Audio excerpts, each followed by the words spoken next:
Hey guys, welcome back to the channel. This is a story about what if Akame gakill watches Naruto life. Before I start, please support for more amazing content and do consider subscribing to my channel and share this video with your friends. This is written by KYOTO 141092 and link in description and support writer. Let's start the video. Chapter 1. The moment it hit, Jiraiya knew the impact would be crushing. The power of an erupting volcano behind a single strike.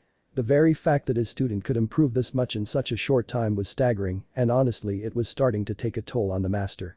Jiraiya of the Sannin, a man of unquestionable strength and indomitable will, was launched backwards as a fist coated in silver slammed into his gut. He didn't have time to react to the punch. It came so fast that he could barely realize it was coming before his muscles tensed for the blow. And what a blow it was. An observer would have sworn that he teleported backwards, hitting a low cliffside behind him with the force of a giant's left hook. The ground behind him cratered as the stone absorbed the excess energy from the attack. Immediately he caught his bearing, 40 years of battles dragging him back from the brink of unconsciousness before he even registered the dark closing in. And he was blasting forward, chakra pumping through ravaged muscles. He was upon his student in a flash, their eyes meeting. Blue-slitted eyes met dark pupils. Good, you're even stronger now, even faster, let's see how far I can push you. I'll use every ounce of strength I have. Naruto. Wham. Their fists met with a crunch and a grind, their feral gazes locked on one another, unable to be torn away. Eat this, old man. The dark purring voice came like a bloody whiplash across his face as 10 strikes battered into him in less time than it took to blink. Jiraiya exhaled crimson as the stone around him was shredded by a wild wind. Wind styly. Fury of the western wind. A scream like 100 banshees rent his eardrums in two as a blast came from the west. Blades of wind falling around him like razor-edged meteors. Fire style. Infernal armor. Jiraiya activated his newest jutsu and flung himself headlong into the rain of death, pursuing his student as he bent the currents of air around him, flexible serpents that could shear though diamonds as a sharp blade through flesh. He felt the battering ram impact of the attack like dozens of burning cuts across every part of him. He slammed into his student even as the boy barked out a laugh. Wind style. Maelstrom convergence. Jiraiya's eyes widened at the unfamiliar technique. Could this be the jutsu he told me of last week that he couldn't quite get right? He growled out a curse as he kicked out at his opponent, launching himself away, only to feel the world around him compress. It was as if he was in an ever-shrinking dome of wind, but the barrier was made of blades. Damn. He whirled and flashed through dozens of hand seals. Fire style. Twin serpents, elder's exhalation. He drew in a great breath and then blew, his breath leaving him as two streams of pure white fire. They twisted and rose high, brushing the edges of the wind dome and consumed it, the cutting winds feeding their power and sending them crashing around the dome. Jiraiya formed a constant chain of hand seals to direct their direction and saw the clawed hands of his student in the center. Oh shit. Naruto never uses hand seals. If he's doing it now, he's pulling out something huge. Squinting his eyes against the growing inferno, he separated his hands and made hand seals separately, directing each dragon individually. They soared high, skimming the edges of the dome and circled. Each of them leveled off on the ground, their jaws open to consume their target, the space between top and bottom wide enough to fit a tree inside. The second before they connected in the middle with Naruto between the jutsu was roared out over the burning serpentine dragons and the shrieking wind dome. Wind style. Perfect implosion, self-destructing vortex. The dome compressed, causing the dragons to become even more bloated as they crashed together around the solitary figure, and then the entire dome exploded, the shockwave leveling everything for 300 feet and extinguishing the twin fire dragons instantly. Jiraiya found himself tossed like a rag doll in a hurricane, tumbling across the ground out of control as his burning armor was quenched by the gale force winds. The cliff didn't stop his movement this time, the previous blast having reduced it to a small hill of shattered stone. He crashed through it, coming out the other side bruised and battered.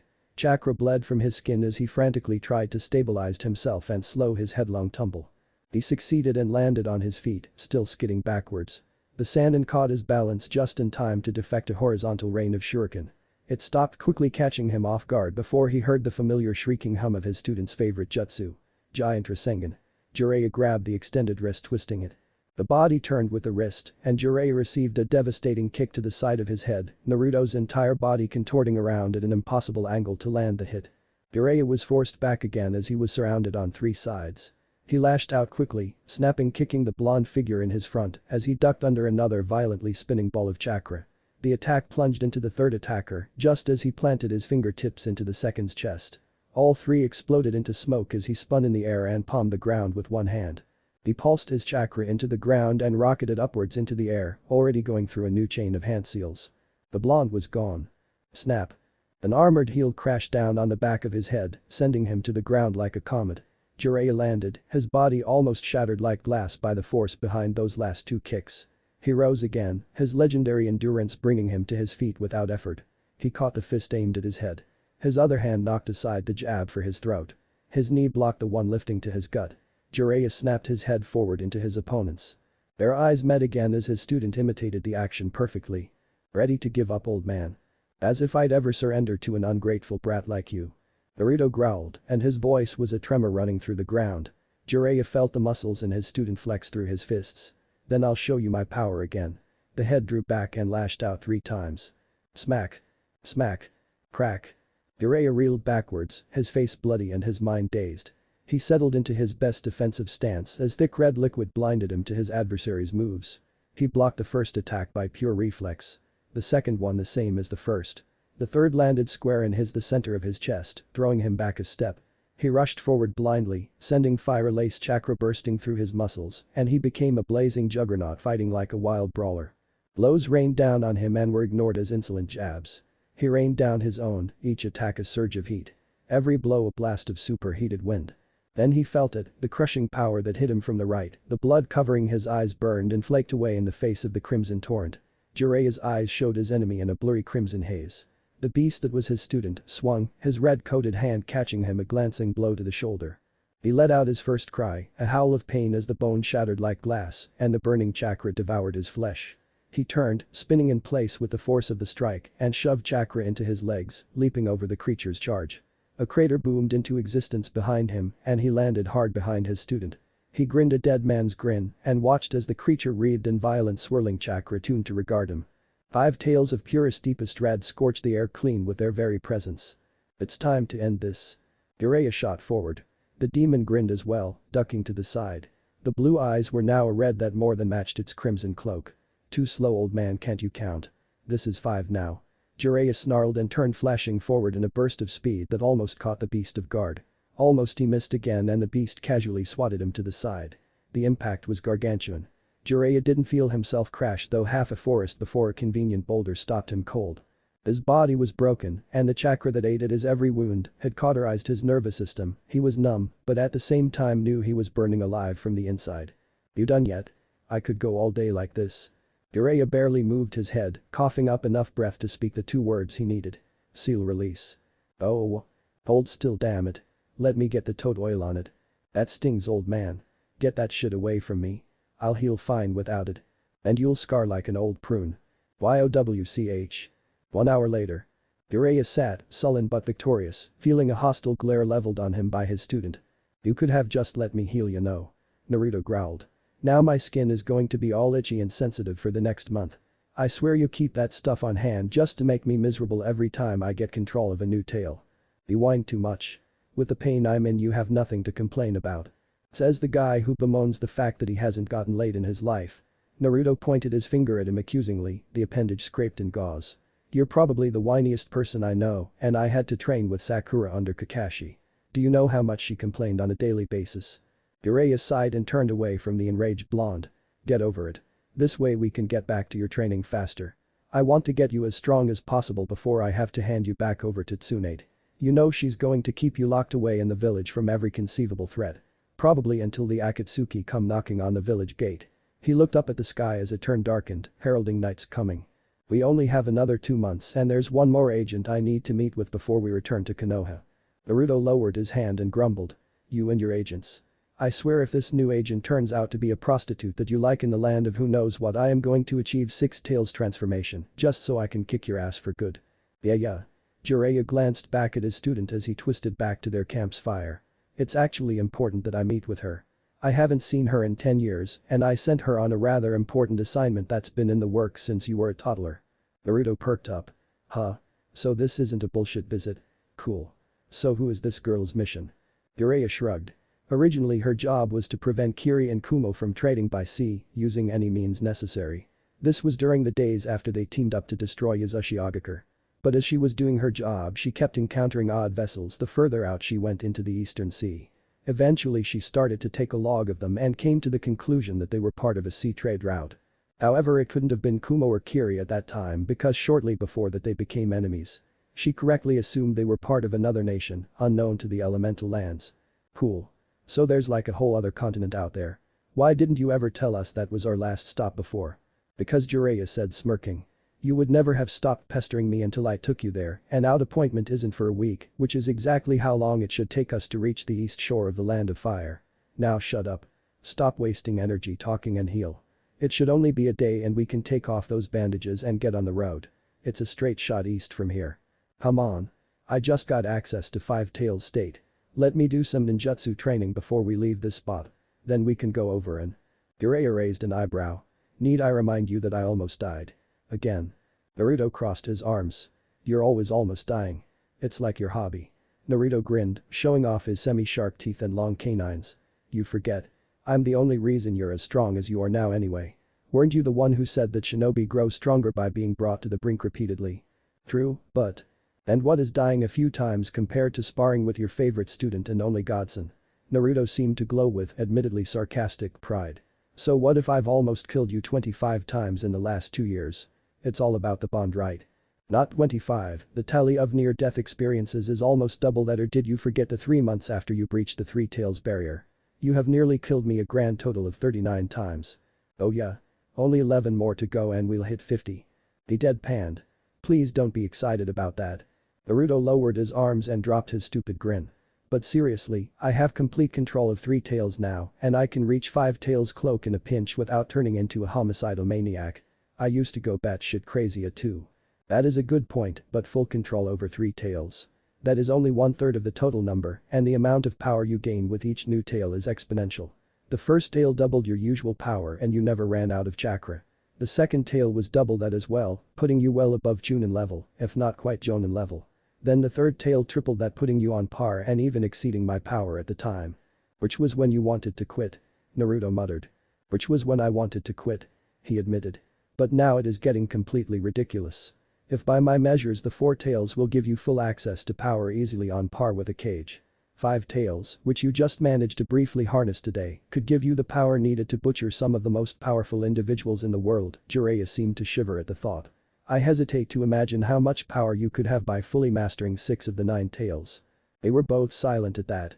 Jiraiya personally was frightened at the godlike power Naruto could easily wield in the future, but at the same time, ecstatic that he was the one training him to use it. Of course he himself was far more powerful than he'd ever been before. Training every day for 2 years with quite possibly the most dangerous and unpredictable ninja alive, to put it bluntly, he improved rapidly. Not nearly as fast as Naruto did, but still he felt that he could have gone toe-to-toe with Hanzo. And that was something he'd once been unfortunate enough to fail at, even with the help of his old teammates. Naruto, on the other hand, he changed. Drastically. Gon was the immature boy of 13 who would rush headlong into a fight, completely and utterly unprepared for anything. He was still immature in some ways. Retaining that devil-may-care attitude and complete disregard for authority or his own skin. He still rushed headlong into conflict, but he was no longer unprepared for it. Seeing how he was undoubtedly high Jonin level now just with sheer power. That wasn't counting his keen mind. Oh yeah, he had one of those now. He would never be called an idiot again. Jiraiya would personally hamstring anyone who considered his godson anything less than a genius. For example, he mastered jutsu so fast that it made his head spin. Shadow clones and A-rank jutsu in a single night. Rasengan a week without any real hints or direction. Mastery over wind manipulation in 2 weeks, not just cutting a leaf in half. Not just cutting a piddly little waterfall in half. Naruto could cut a huge boulder in half just by putting his palm against it. That was mastery, and that was only a small part of why Naruto was a mastermind. The kid could come up with a solution for anything. No matter what the problem was, he could find some way to fix it in the most bizarre, unconventional way you could imagine. Things that no remotely sane person could think of. The kid was also a genius when it came to inventing jutsu and, if he did say so himself, far better than his father at naming them. And some of them, geez. He outdid himself regularly. Out of his arsenal of 20 wind-style jutsu, not a single one was below A rank. 6 were S rank. Their chakra costs were unreal, and the fact that he could do more than half with no hand seals. He was deadly. Now Naruto, he could have thrashed Hanzo while using the Five Tails cloak. As for his general maturity, he'd improved greatly. He still spoke his mind without care, but he wasn't clueless anymore. He understood how things worked in the world. He did embarrass himself sometimes, but these days that was usually because he fudged a jutsu and blew himself up. Jiraiya might have thought that he'd been hopeless when it came to girls, but he wasn't. Not that he was a playboy in any way. He just tended to ignore the fairer sex, thinking that they were far more trouble than they were worth. Not exactly a golden development for his novels, but Naruto, thank Kami-sama, still had a tendency to find himself in situations. Well, sometimes might have been an understatement. To tell the truth, it was at least once a month. But he never got in trouble for it for some reason. How he hated that. Jiraiya felt a smile tracing across his lips again as he turned to look at his godson. Naruto was taller now, having gained quite a bit during the trip, though he was still way under his own towering height. His skin was a slightly deeper tan, and his muscles were powerful but sleek. His definition would make any self-respecting woman swoon if he took his shirt off. He was fond of saying that he'd be even more handsome than his father had been said to be. And seeing how Minato Namikaze could have easily had a harem by 17, well, that might not have been a bad thing. At the very least he'd get plenty of writing material. Naruto's most marked appearance was in his face, which his rigorous training had shaved of any baby fat. In fact, Naruto was even more fit than him in that regard. Basically all he did was train, and the Kyuubi already boosted his metabolism to an insane degree. But that only made him look older. The real change was his eyes. Neither of them knew why, though they hypothesized that it had to do with the excess chakra running through his system for 2 entire years, but his usual blue eyes now bore slitted pupils. That and his whisker marks no longer faded back to thin lines after he achieved complete control over Two Tails' cloak. In addition to that, his hair was longer, appearing almost as Minato's from certain angles. Now if he could just get the kid to cooperate with him on his ichi-icha.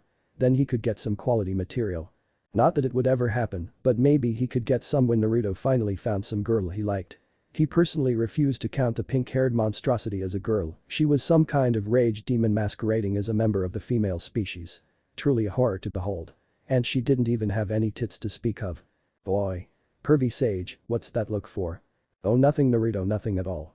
You were thinking something perverted, weren't you? Naruto growled accusingly. Admit it. You can't even go 5 minutes without thinking about girls. I should lob you into a women's hot spring again, see if that finally cures you of your illness. Jiraiya coughed and sweat dropped. No need to try and kill the old man for good. I haven't groped Tsunade in over 3 years, you know. I can't die quite yet. Knew it, perv. Says the boy who gets jazzed around by the local kunoichi every time we go into a village. You might be more like your mother than I ever imagined, but you aren't completely immune to it. I saw the way you looked at that girl back in the last village. You were honestly thinking about asking her out, weren't you? Naruto's head whipped to the side. Shut up, he blushed, scratching at the back of his head. She said she liked my eyes. Most people get freaked out by them these days.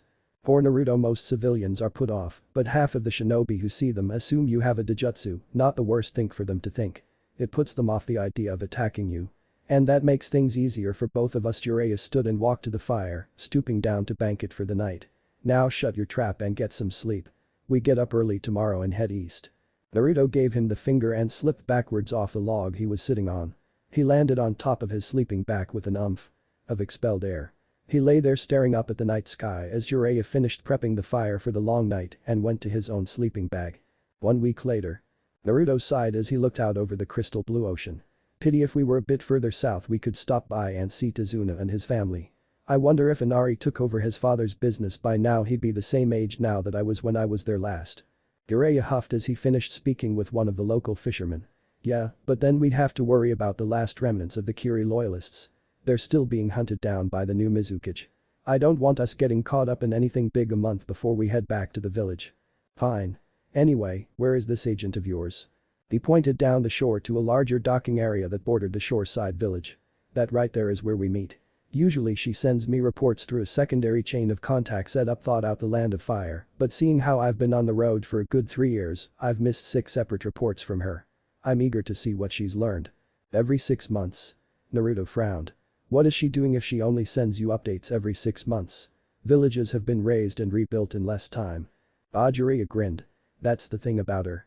She doesn't just log shipping lanes anymore. She actually went over there a year or so back. The journey to the other continent takes a minimum of a week by water. And that's with special ships aided with ninjutsu. A normal fishing vessel would take over a month to travel there and another month back. So she has about 3 months over on that side at a time. Naruto nodded, looking back towards the dock. What time is the meeting? It's scheduled for 9 o'clock sharp at the local bar. We'll be going in on time, but you need to disguise yourself again. Remember that just walking around town is usually fine, bars are always places where information gathers. And Naruto finished the sentence for him. Where others go to gather information whether it is being given freely or not. Yes. And as much as it was amusing to watch the girls fawn over you in the last 3 villages, this is one of my best agents and she doesn't need any attention being drawn to her through her actions. So keep your head down. Alright old man, give me a second to get my henge in place.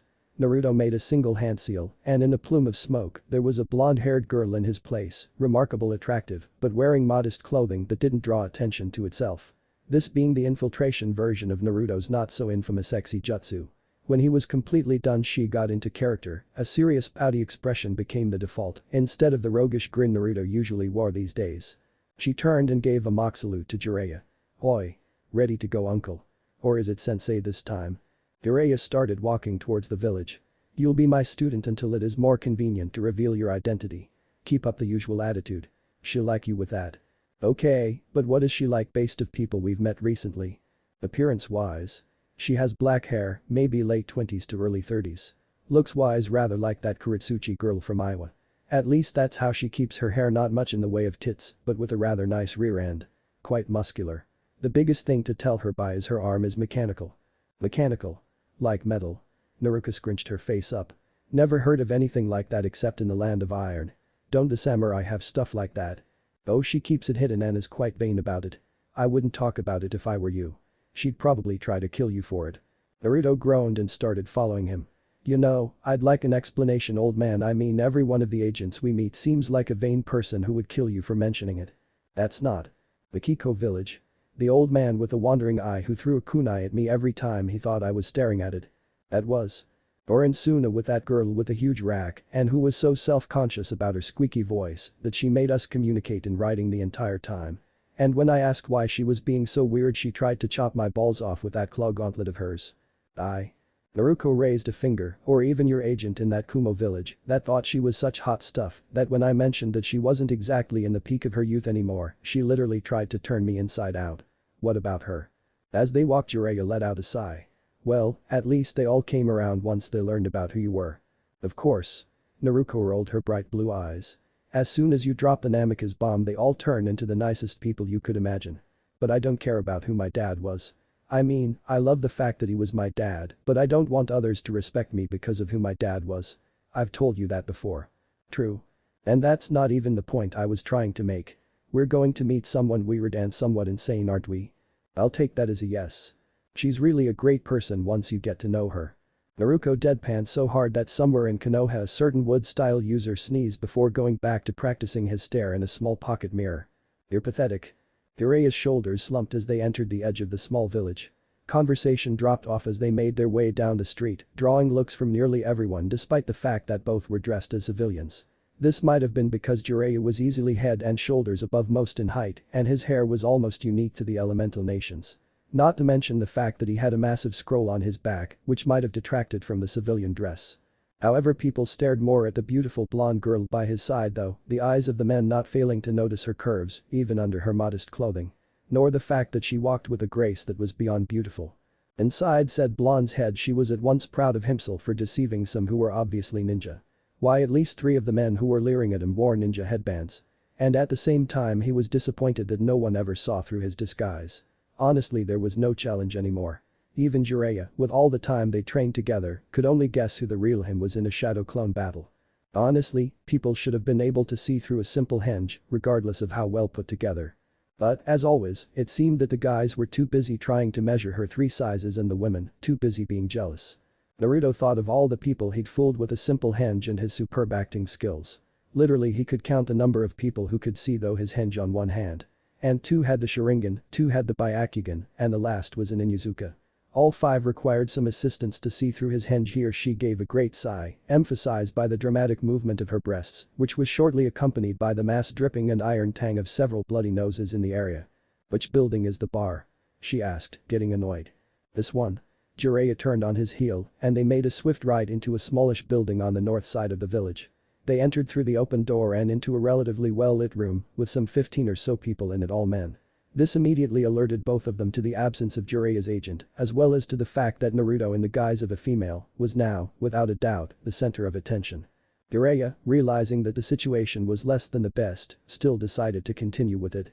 He turned his gaze to the left, scanning each booth in turn, and located the one where he was supposed to meet his agent. In her place was a young man, about 30 or so. He had long straight brown hair and dark eyes. His skin was pale, but not naturally. His pasty complexion looked to be from some emotion like fear or sorrow. Jiraiya noticed a distinct lack of any weapons or even a headband. Not that any of his agents wore headbands when they came to meet him. These meetings were meant to be discreet after all. An Iwan-in for instance would not normally deign to even speak to a Konoha-in. So they tended to leave anything that marked them as ninja at home. Naruto nudged Jiraiya. I don't feel anything off about him, but he smells I don't know. Desperate almost. I'll take it from here. Keep silent until it's clear he's not some spy sent in her place to get info on us. Got it? They both strode into the bar, ignoring the blatant stares of at least half the room, and seated themselves at the booth where the man sat. For a moment he seemed not to notice them, then with a start, he looked up. Oh. You must be. Naruto made a line across her throat with one thumb and frowned dangerously. The man stopped just short of saying what would probably have been Jiraiya of the Sannin and gulped nervously. Jiraiya smiled at Naruto for salvaging the situation at least a little bit. Then he glanced back at the guy, who was sweating at that point. Who are you? 20 minutes later they were outside the bar and quite a ways away from the village. Naruto still hadn't become himself yet, keeping up the pretenses of being a girl. While Jiraiya was trying to get the man, now identified as Sir Armin, to calm down. It took a while, but eventually the older man succeeded in getting Armin to breathe properly. Now Jiraiya said, his voice somewhat strained. That we've established that you know who I am and that you are coming in place of my agent, please explain yourself. Armin, who was only slightly less pale than he had been, nodded. I am terribly sorry for my reaction, but I was sure you wouldn't come. Recent events in my homeland have been horrible and I have little faith in foreigners, I'm truly sorry. He gave a deep bow to Jiraiya but asked timidly, but I was also under the impression that you were to come alone. His eyes darted to the blonde worriedly. Jiraiya waved it off. This is my student and he will be the heir to all my operations. If I die in the near future he will take up my duties as spy master. He? Armin blinked. You do mean she right? Naruto let the henge run out of chakra and closed her eyes as the illusion dispelled in an explosion of smoke. When it cleared there was a very male boy there, with his arms crossed and his eyebrow raised in question. Yet another guy who can't see through a basic henge. Armin looked amazed for a moment then recovered. I am sorry, but I was not aware you were under a henge. My wife did not tell me much of her abilities as she was always busy. I was under the impression that she was the only one who could do that. Wife? Jiraiya blinked in shock.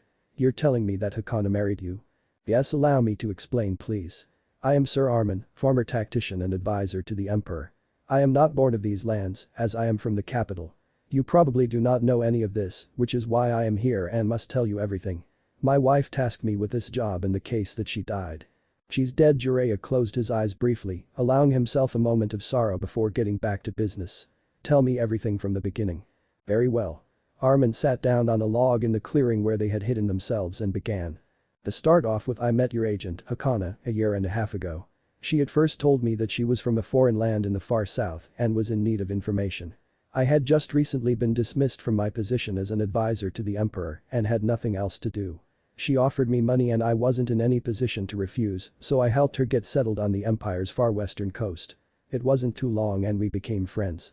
I, for my part, was still mourning the loss of my rank and position, while she I thought was a refugee of some kind. We grew close very quickly and to cut a very long and a bit sappy story short, she eventually told me her secret. She wasn't a refugee as I assumed, nor even from my home continent.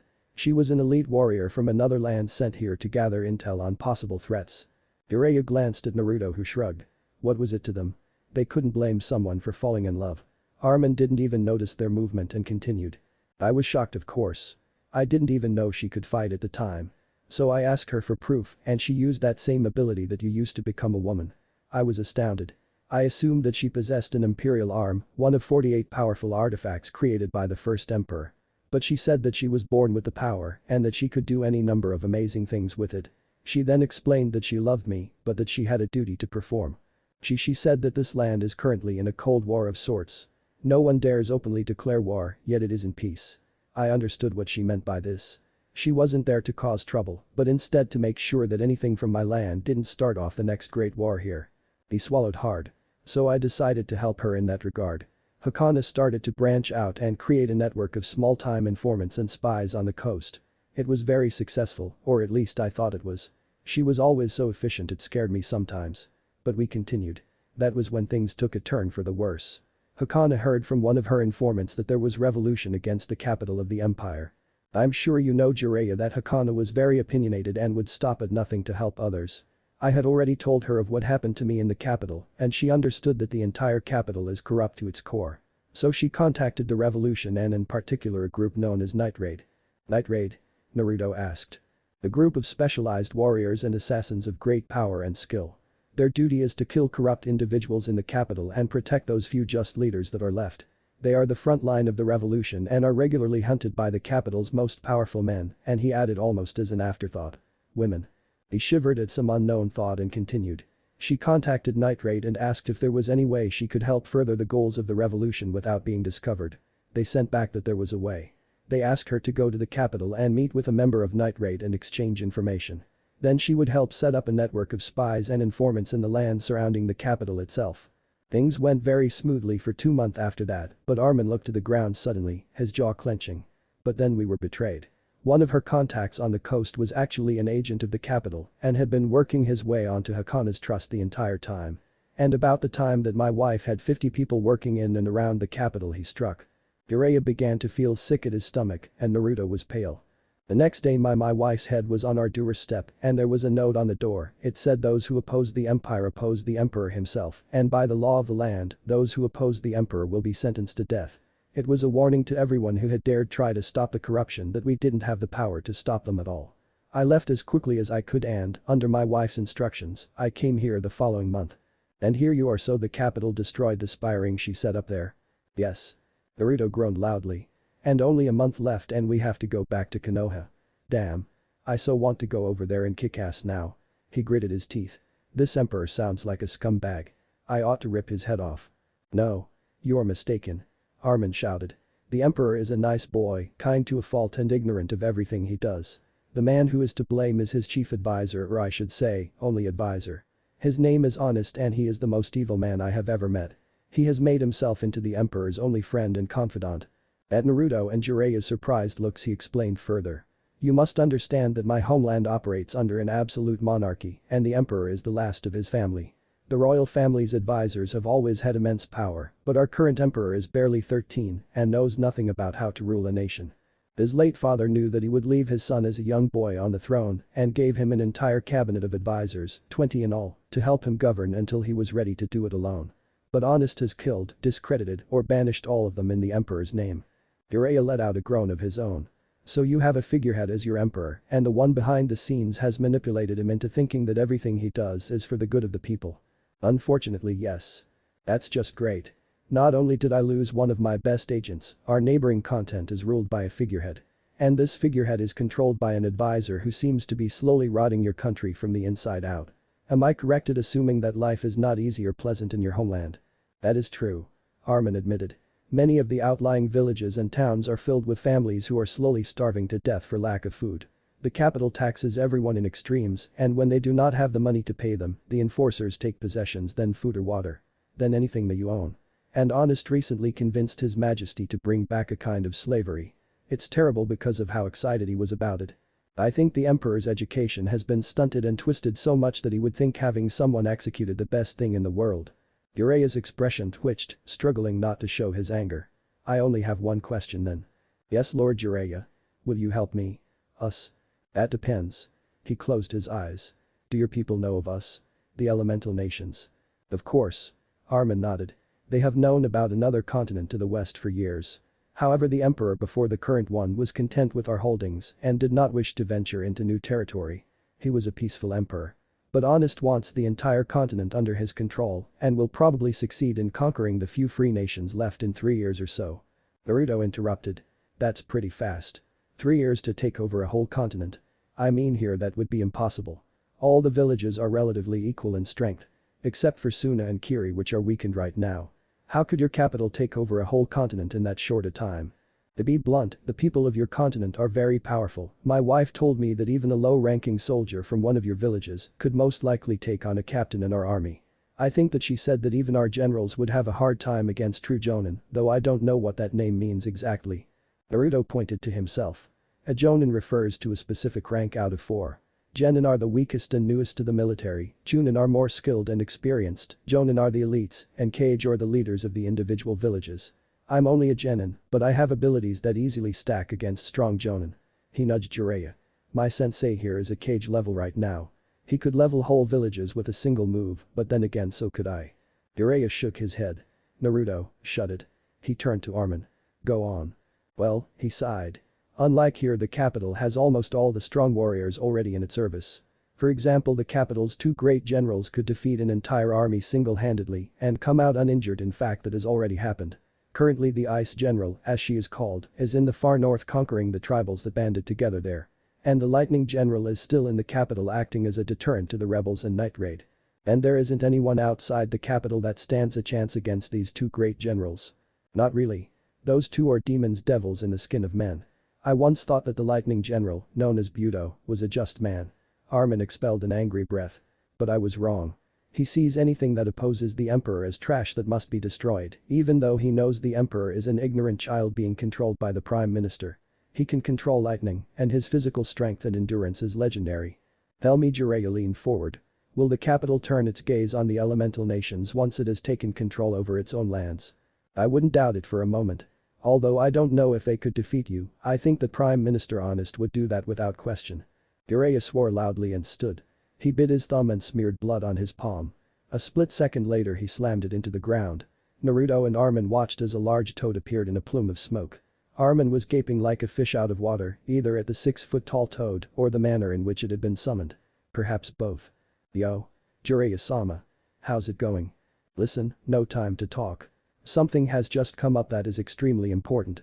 I need you to go to Konoha immediately and tell the Hokage that we need an extension of at least 2 months on Naruto's training trip, details to follow. Okay, the large toad shrugged. Fine with me. Anything else? Yes. Send a messenger toad to Otsu village and contact my agent there. Tell him to come to this village immediately and take over Hakana's duties. The toad saluted. As you command, Master Jiraiya. Then in a plume of smoke, he disappeared. Jiraiya paid it no mind and turned to Armin and Naruto. Okay. This is what we will do. You, Naruto, and I will go to your homeland and find out exactly what the situation is.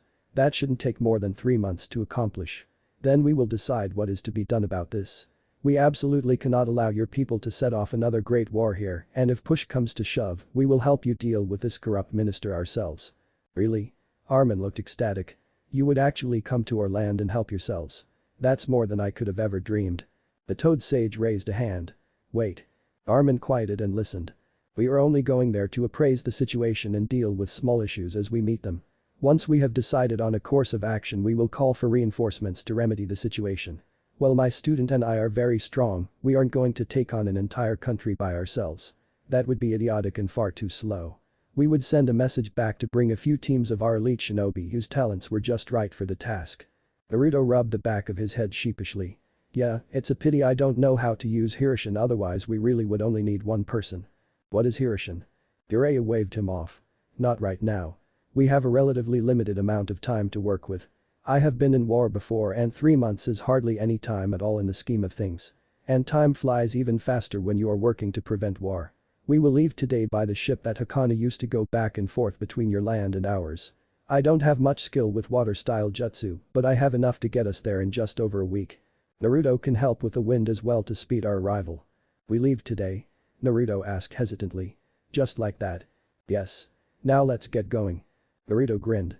Granny Tsunade is going to so pissed. But, oh well. I want to see this place. In only a week I'll be kicking ass. With that, they left. 2 days later.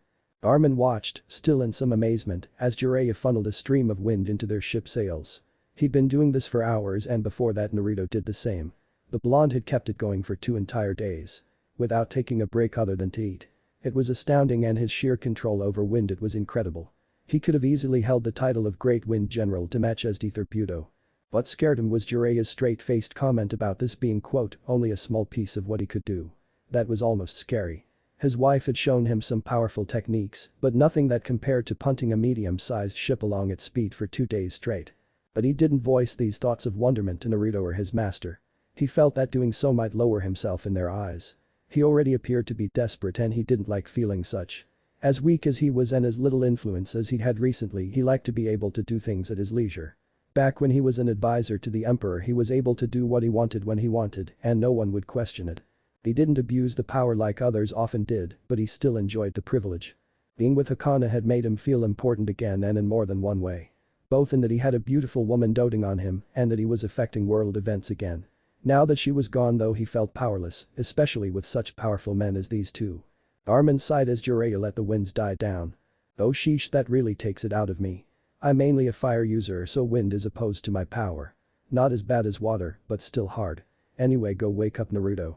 He's probably rested enough to take over for now. Wait, can I ask a few questions about your chakra, was it? Sure. I'm actually surprised that you haven't already asked. Jiraiya leaned back against the rail of the ship and crossed his arms. What did you want to know? Armin scratched his chin. How is it that you can do all this without Tegu? In my land we use artifacts known as Tegu to produce some of the same effects. For instance, there is a pair of heavily armored gauntlets which give the user complete control of lightning. But neither of you have artifacts of any kind, and neither did my wife. I'm not usually one to pry, but I am confused. Let me put it this way then. Imagine if these Tegu, as you call them. Imagine if we had a genetic ability to use similar abilities passed down from generation to generation. My agent, your wife, was skilled with water style. She could pull water out of thin air with only a small amount of effort. She never really told me. Of course not. Jiraiya shook his head. She may have told you some of her abilities, and she may very well have loved you, but she wouldn't endanger her entire home continent just so you could be well informed. Someone might have captured you and tortured the information out of you. I understand that, I just have a hard time believing that your wife would be so cautious. Yes, that's exactly it. Jiraiya sighed. Your homeland is obviously more lax than ours. Your wife was a member of the hidden village of Konoha. The village hidden in the leaves. She was, above all else, a loyal ninja.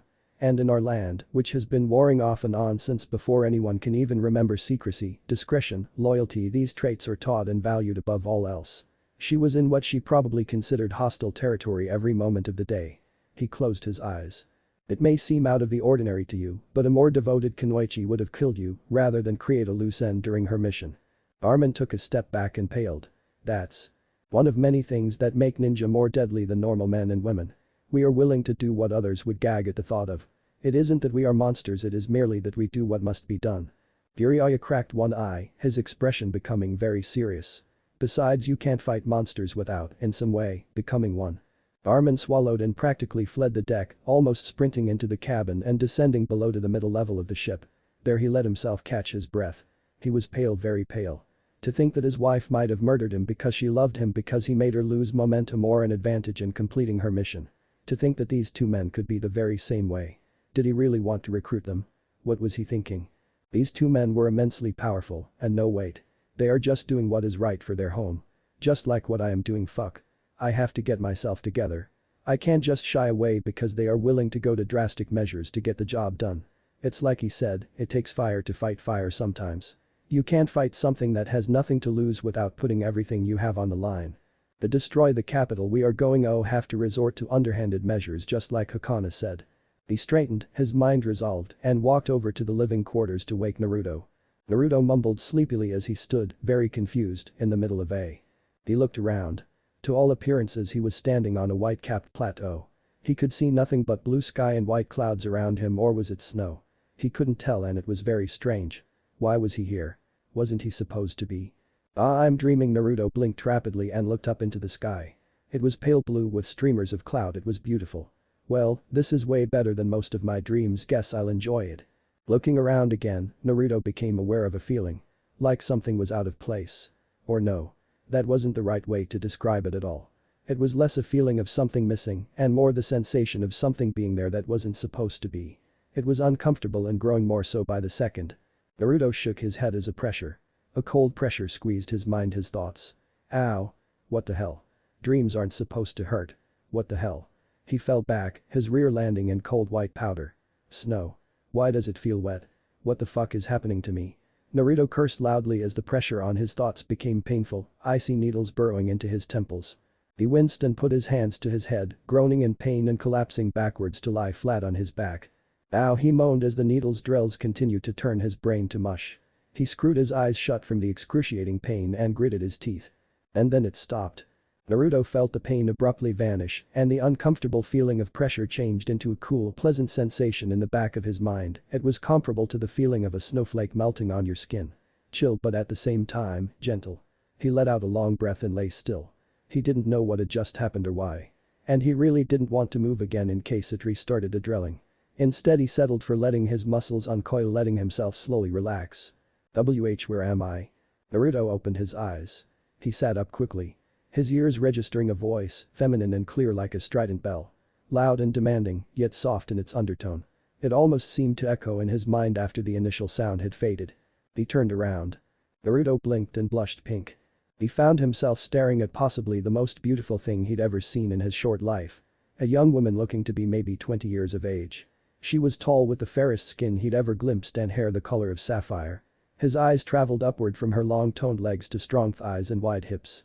His blush deepened as he noted the neatly tripped patch of light blue between her legs. A V shape that would have caused Jiraiya to die outright of blood loss. Her waist was curved delightfully in a perfect hergless figure, yet the muscles were tight and absent of unnecessary fat.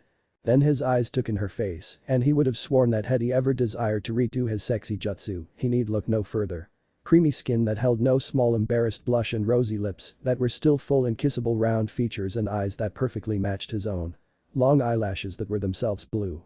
Her hair fell in 3 parts that curved inward over her eyes. Naruto found himself incapable of speech as his face flamed red. 3 thoughts were warring in his mind. And nearly a minute passed before one fought through to the head. She is beautiful, nothing else occupied his mind and he was quite unable to say anything. He was stunned, shocked, paralyzed by the beauty before him. As much as he had done his best to survive his sensei's teachings, he still couldn't help but memorize every detail of this woman's perfect figure. She too seemed paralyzed and her own cheeks were darkening even as they sat there. She was less than 10 feet from him. He could smell her. A scent like melted sweets. He couldn't help it. His heightened sense of smell caused him to close his eyes in pleasure as he inhaled. He didn't know why this felt so real, so vivid. But he couldn't bring himself to move from that spot, he simply couldn't break the spell that he was under. Armin turned into the room where the blonde ninja had gone to sleep. He glanced across the room to the inset cubby where he was snoozing. Armin walked across to him, taking note that he slept curled up like a fox kid. Had he been a woman he was sure he'd be hugging the life out of him, but no, he was a man and he was already somewhat scared of this boy. Regardless of how harmless he looked right then. He closed his eyes and spoke out loud. Hey. Wake up. Master Jiraiya is ready for you to take over. Naruto didn't so much as twitch. Armin shifted and repeated himself a bit louder, but again, nothing happened. Well, I guess he really tired himself out. I'll go back and ask Jiraiya about whether or not to let him rest more. 2 days really did seem like too long. Esdeath took in the boy's features. He was handsome with golden blonde hair which was quite unruly. His skin was a deep tan and she could tell that he was powerfully built yet also slim. She let her eyes move upward, taking in his strange dress. A burnt orange and black jacket appearing to be lightly armored. It was open in the front to show chiseled muscles covered by a black mesh shirt. At the same time he wore black pants and armored combat sandals. She noted the white of scars that littered his body, testament to great injuries. Their eyes met. His were a deep turbulent blue, his pupils were black slits that seemed to flicker as a candle's flame. They were stunning and she felt something in them, like a connection. A tie to those eyes or perhaps a similarity. The rest of his face was just as unique. His round face was handsome. Very handsome. His expression, which was currently trapped between confused and enchanted, was at once seductive and vulpine and cute. The 3 jagged black marks on either side of his cheeks only made this more pronounced. Esdeath blinked as she saw his mouth open, exposing long canines. He breathed in and his eyes drifted closed. An expression of sultry enjoyment lingered there even as they opened again. Those blue tiger-like eyes settled on hers with a kind of intensity that she'd never experienced before. And then she heard his voice. "Who are you?" It was deep and purring, as though he was speaking in the rich tribal tongues of the West. Yet she understood him perfectly. Though his accent was strong and foreign. It reminded her of nothing so much as a fox, yet she couldn't say why. "Who are you? And what are you doing here?" He trailed off, his eyes dropping lower for a second before rising to her face again. "And why are you naked?" She blushed a deep scarlet, not knowing how to deal with the situation and not understanding why she was so flustered. She didn't know this man, she didn't even know where this was. In fact, she was supposed to be sleeping at that moment, so this had to be a dream. Yes, that was it. This was just a dream. So who was he? Why was this young man so vivid? And what had inspired this amazing image in the first place? She was in the middle of a soon-to-be-over war in the north. There had been no one who even looked like this young man. Especially not with his unique features, not with those eyes. Not with that. Esdeath breathed in, catching a strong scent. She blushed harder. She didn't understand why, but her stomach twisted hotly and she shivered at the animalistic quality his scent possessed. Esdeath realized abruptly that she had seemingly in an instant become at least physically intoxicated by his mere presence. He felt.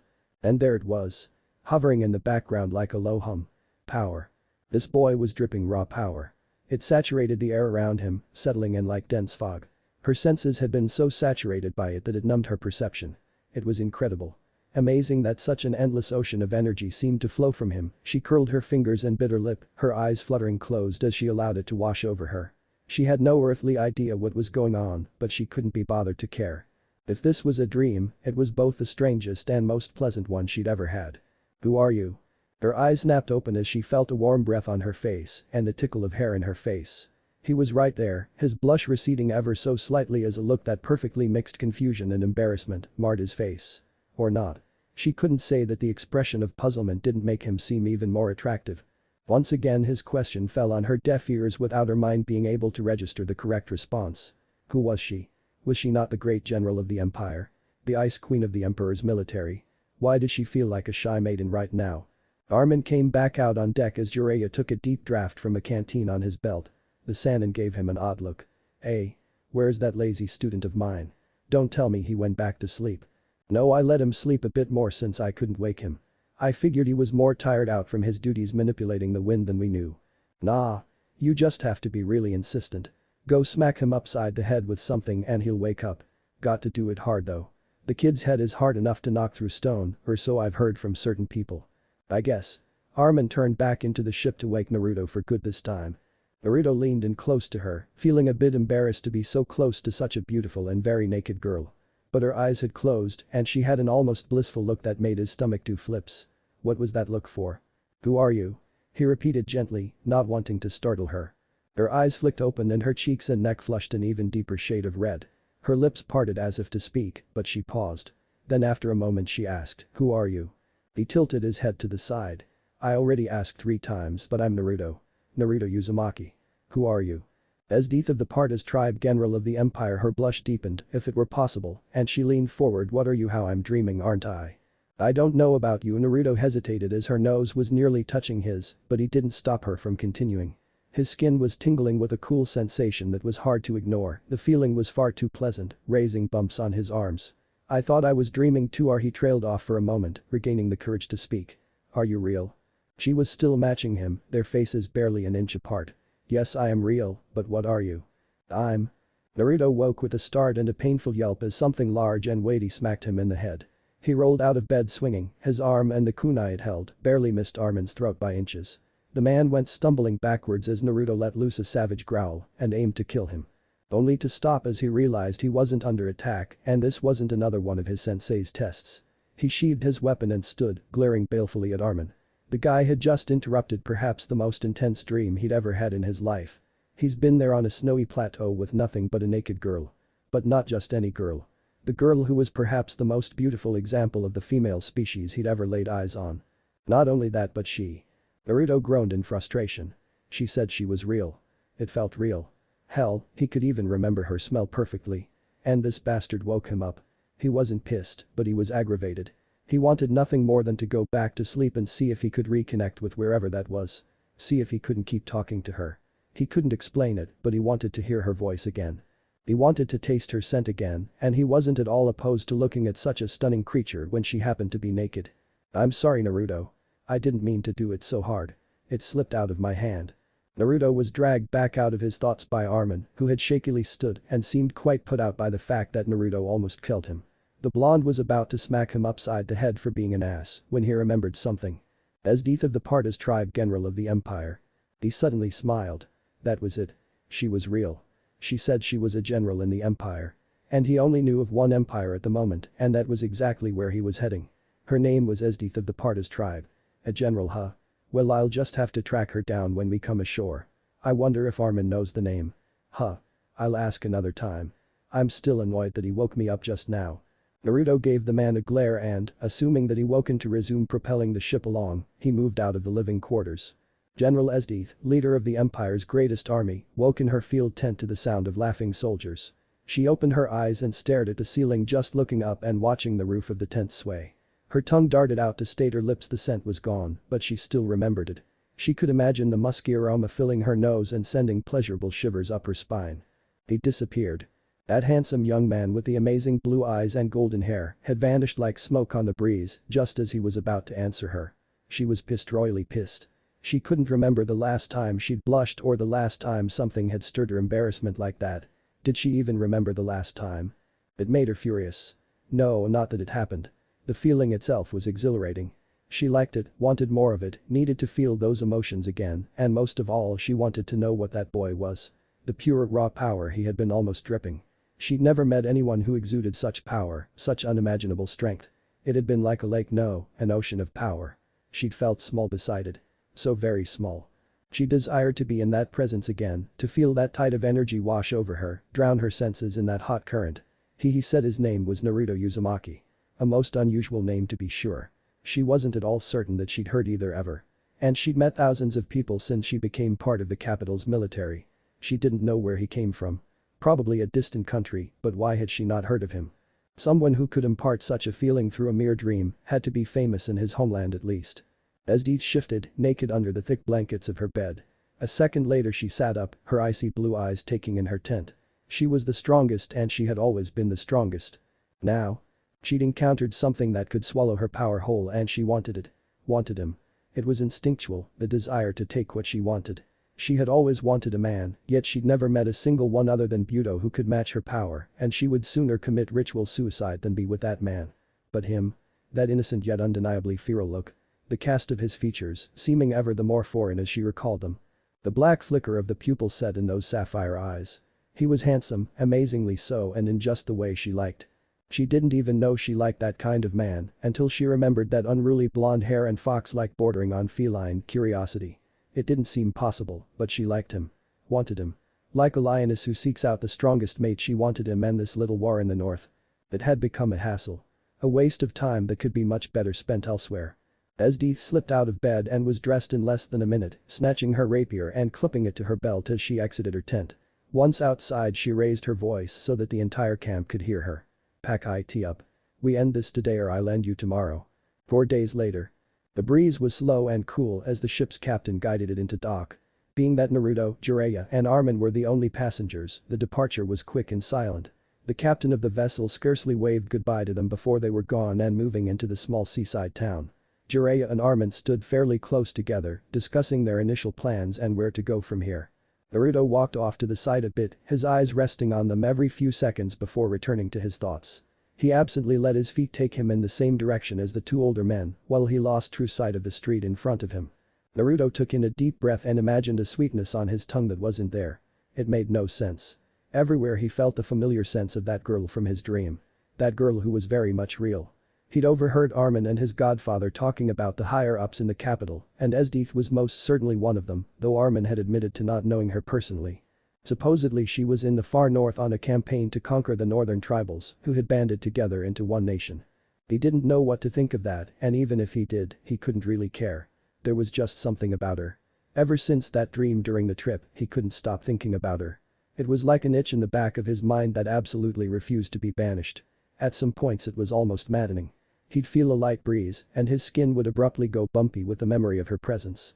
Or he would hear a soft brushing noise, and his imagination would conjure images of her thighs rubbing together as she crawled towards him. That alone was enough to make him stumble in the street, his cheeks going pink. It was ridiculous that he was unable to get her out of his head. It was just a dream. But, at the same time, it wasn't. That much was obvious. Normal dreams didn't allow you to communicate with real-life people from the other side of an ocean, and certainly not if you'd never even seen them before. Like, how was his mind supposed to conjure up an accurate image of someone you've never seen before? Still, that was beside the point. It didn't seem important at the moment that it had happened or why it happened, only that he couldn't force the image of her out of his mind for 5 freaking minutes. Thoughts of her were like an invasive species of insect. Almost impossible to purge. Even at that moment, meandering down the street, he could perfectly recall what she looked like down to every little detail. It was insane how easy it was. And worst of all, or maybe best of all, he couldn't rightly tell which it was he wanted to see her again. Badly. The desire to see her again was like a constant background hum, and when his thoughts focused on her as they did now, he had this warm pleasurable feeling in his chest that was very hard to ignore. This feeling, even if he'd been as dense as he used to be, it couldn't have been mistaken. This was like how he used to feel about Sakura, except 1,000 times stronger. It didn't help that after their real meeting he really dreamed of her afterwards. It was enough to make him turn beet red. Her voice, soft and clear yet strong and vibrant. He could imagine her whispering seductively in his ear. Naruto-kun. Naruto fondly imagined that he might walk straight into the side into a building so that he might knock himself out and hopefully land back wherever that girl happened to be at the moment.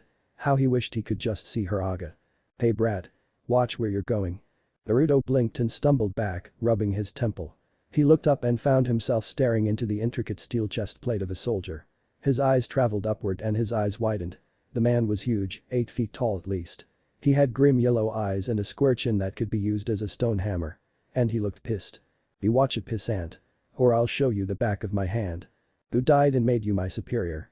Naruto easily reached out with his thoughts and brushed the man's. PTFH. This guy is weaker than Konohamaru. Who is he calling pissant? Taking another step back, Naruto reasserted his balance and gave the man a scolding look. Sorry for bumping into you, but you don't have to be an asshole about it, you know. He rubbed his forehead and turned to follow Jiraiya, who was still deep in conversation with Armin. Where the hell do you think you're going, pipsqueak? No one insults me. I'm the captain of the guard here. Naruto paused briefly, glancing around. A few people in the street had noticed the small confrontation, but most seemed to be in an evasive mindset. They skirted the two of them.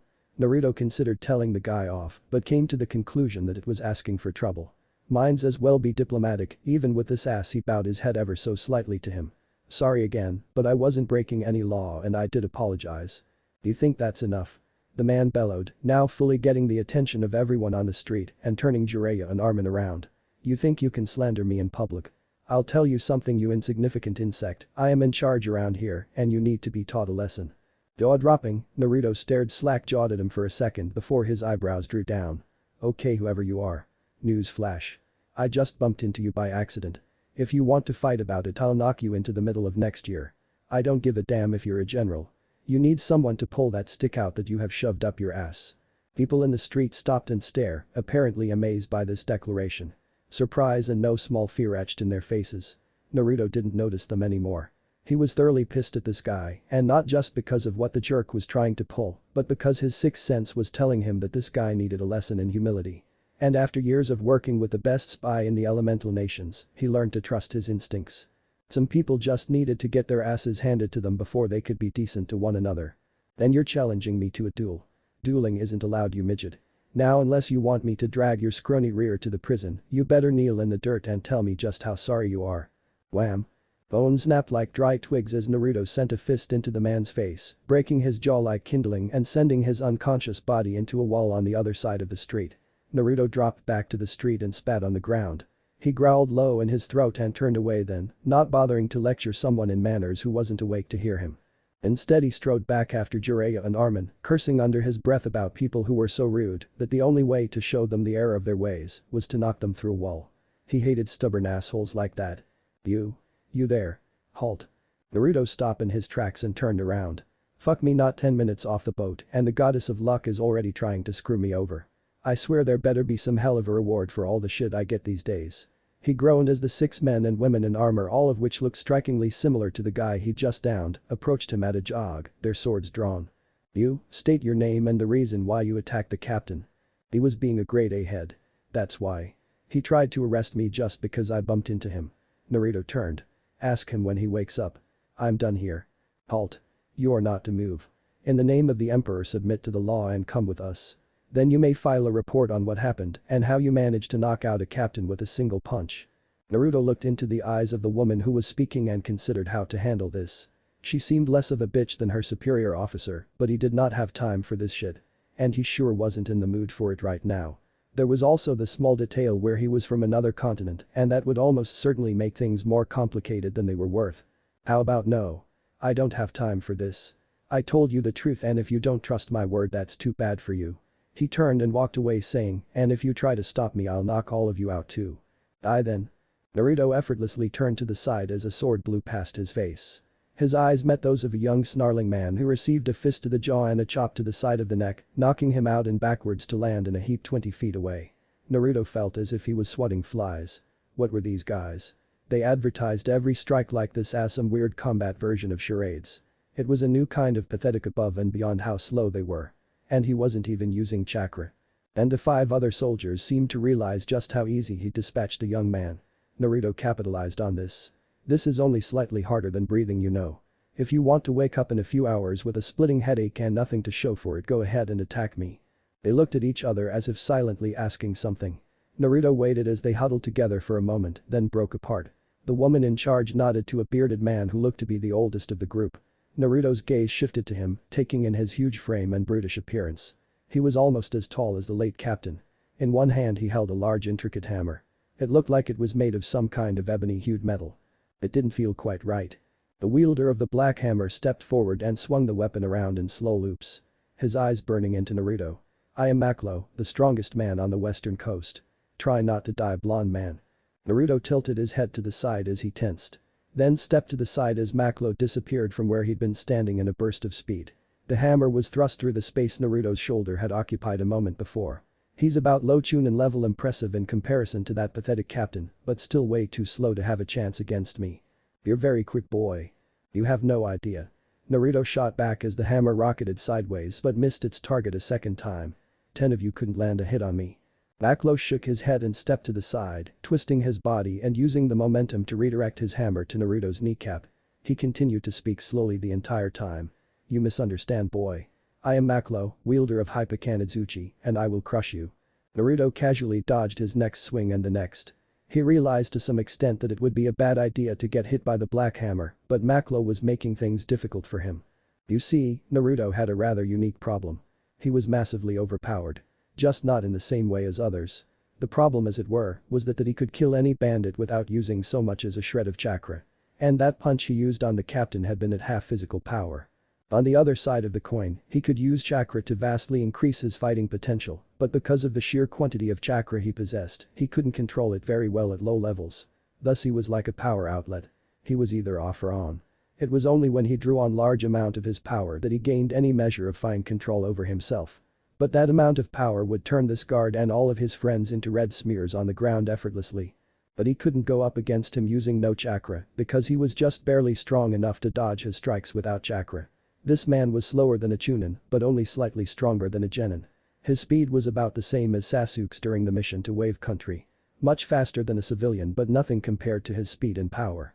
The very thing was he could stomp most Genin without using any chakra, so how did he take this guy out without killing him outright?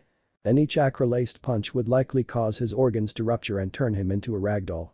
Naruto was snapped out of his thoughts by a shout and a lunge. He pumped chakra into his body as he'd been using absolutely none before and disappeared in a blur of speed. Maklo's hammer crashed into the ground with the force of a minor dragon-type jutsu, leaving a huge crater. The guardsman's eyes were wide and darting back and forth. He hadn't been able to stop his momentum when the blonde kid suddenly vanished from in front of him. I hope you're stronger than I think you are. Maklo's face turned to the side just in time to see the fist crash into him. His hammer flew from his grip as a shock rippled through his body and he was blasted backwards by the impact of the strike. He coughed up blood as his back hit the stone wall of a nearby building. His mind reeled and pain exploded through his whole right side. He thought that every rib on the whole side might have been shattered. And as he drew in a breath he could feel a sucking sensation coming from inside his chest. At the same time he couldn't feel his arm at all and he was losing feeling in his face. Odds above, how strong is he? Maklo raised on hand to wipe at the blood now pouring from his mouth. I was mistaken. He is by far the stronger. I allowed myself to be overconfident now that I wield a Tigu, but this boy only hit me once. Now do you understand? The blonde moved forward. I didn't want to fight. I was minding my own business when I ran into your captain. And now you attack me for defending myself. What kind of guards are you? He growled. Now I want you to know that I put as little power into that punch as I can. But if you try to attack me again I'll hit you hard enough to kill you outright. I said I didn't have time for this, and now I have even less. He turned away and started walking. I'll be going now. Maklo couldn't have moved if he'd wanted to, but the rest of the guard surged forward. The blonde turned on his heel, his eyes blazing. He took in a deep breath and brought his hands together in a harsh clap. And from the collision, a massive gust of wind exploded outward, sending the guards tumbling head over heels down the street. Even the civilians were thrown like cards in a strong breeze, barely avoiding injury as they were tossed away. Damn idiots. I'm not in a good mood anymore. So fuck off before I blow a few houses away. Naruto whirled around and angrily stomped back to where Jiraiya and Armin were waiting. His sensei looked aggrieved while Amarin was pale. But then again, the guy was usually pale these days. He paid no mind to them and walked right past, continuing on his way out of the village before something ticked him off even more. The two men glanced down the street to where the men and women, guard and civilian alike, were just picking themselves up. Then back to where Naruto was walking ahead of them. Armin was the first to speak. Lord Jiraiya. Is there something wrong with him? He seems to have a very short fuse and it's becoming shorter by the day. I've noticed that too, but I don't know what to say about it. Naruto usually confides in me, so if I had to guess, he's just agitated about this whole war thing. I simply hope that he doesn't do anything like that once we reach the capital. That would be a disaster. Armin shook his head quickly and tugged at Jiraiya's sleeve. Let us leave before the guards collect themselves and decide to arrest us as well. Jiraiya nodded and they followed after Naruto quickly, or at least as quickly as Armin could move, which wasn't at all fast in comparison. I wonder what has gotten into you, Naruto. You usually aren't this short-tempered even when you're restless. I know we were on a ship for more than a week with nothing to do but fill the sails, but this is a bit much. 30 minutes later, Jiraiya and Armin caught up with Naruto in a small clearing. The blonde boy had his arms crossed and his eyes closed as he rested against a tree. They both approached, but Armin stopped at the look on Naruto's face. The expression was the very purest definition of confusion that either had ever seen. Or well, that Armin had seen. Jiraiya still remembered how Lord Third used to be with the old Team 7. But that was another story. Both men paused and Jiraiya's eyebrow raised as a slight flush that suddenly colored Naruto's cheeks. The blonde shifted slightly and the Sannin realized, somewhat belatedly, that Naruto was asleep. Huh? He just leaned against a tree and decided to take a nap. I thought he. Armin nudged him and asked loudly. What's he doing now? Didn't he just beat two men to a bloody pulp because we're in a hurry? Why is he sleeping? No idea, but the kid has been acting weird ever since I sent you to wake him up the other day. When I asked him to proofread the latest chapter in my novel, he just gave me this odd look and didn't answer. Jiraiya frowned dangerously. It's not just smut. Never mind. Jiraiya shook his head and walked over to his snoozing student. Blue on blue, sapphire to lapis lazuli. Ocean to sky. They stared at each other for nearly 10 minutes before either of them was able to move or speak past the lumps in their throats. Naruto, swallowing hard, managed a husky "hi" again. The woman's face across from him suddenly broke into a wide smile. Her white teeth showing through. Indeed. Neither spoke for several seconds, but eventually Naruto licked his lips and glanced away from her. I still don't know what happened, but I haven't seen you the last few times I slept. His gaze flicked back to her semi-nude form, his heart pounding in his own ears. He just couldn't keep his eyes off her. The moment he dozed off and found himself here, he knew.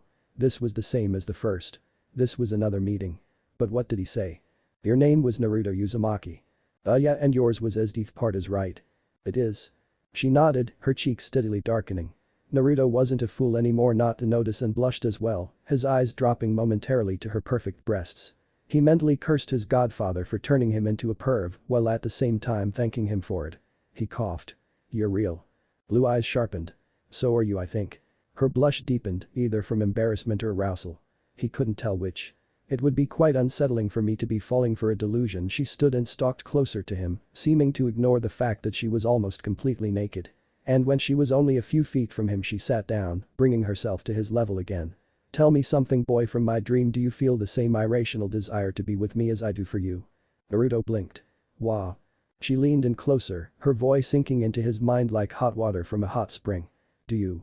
Naruto was jarred awake by a large hand pushing him over. He started and flung his arms out to catch his balance.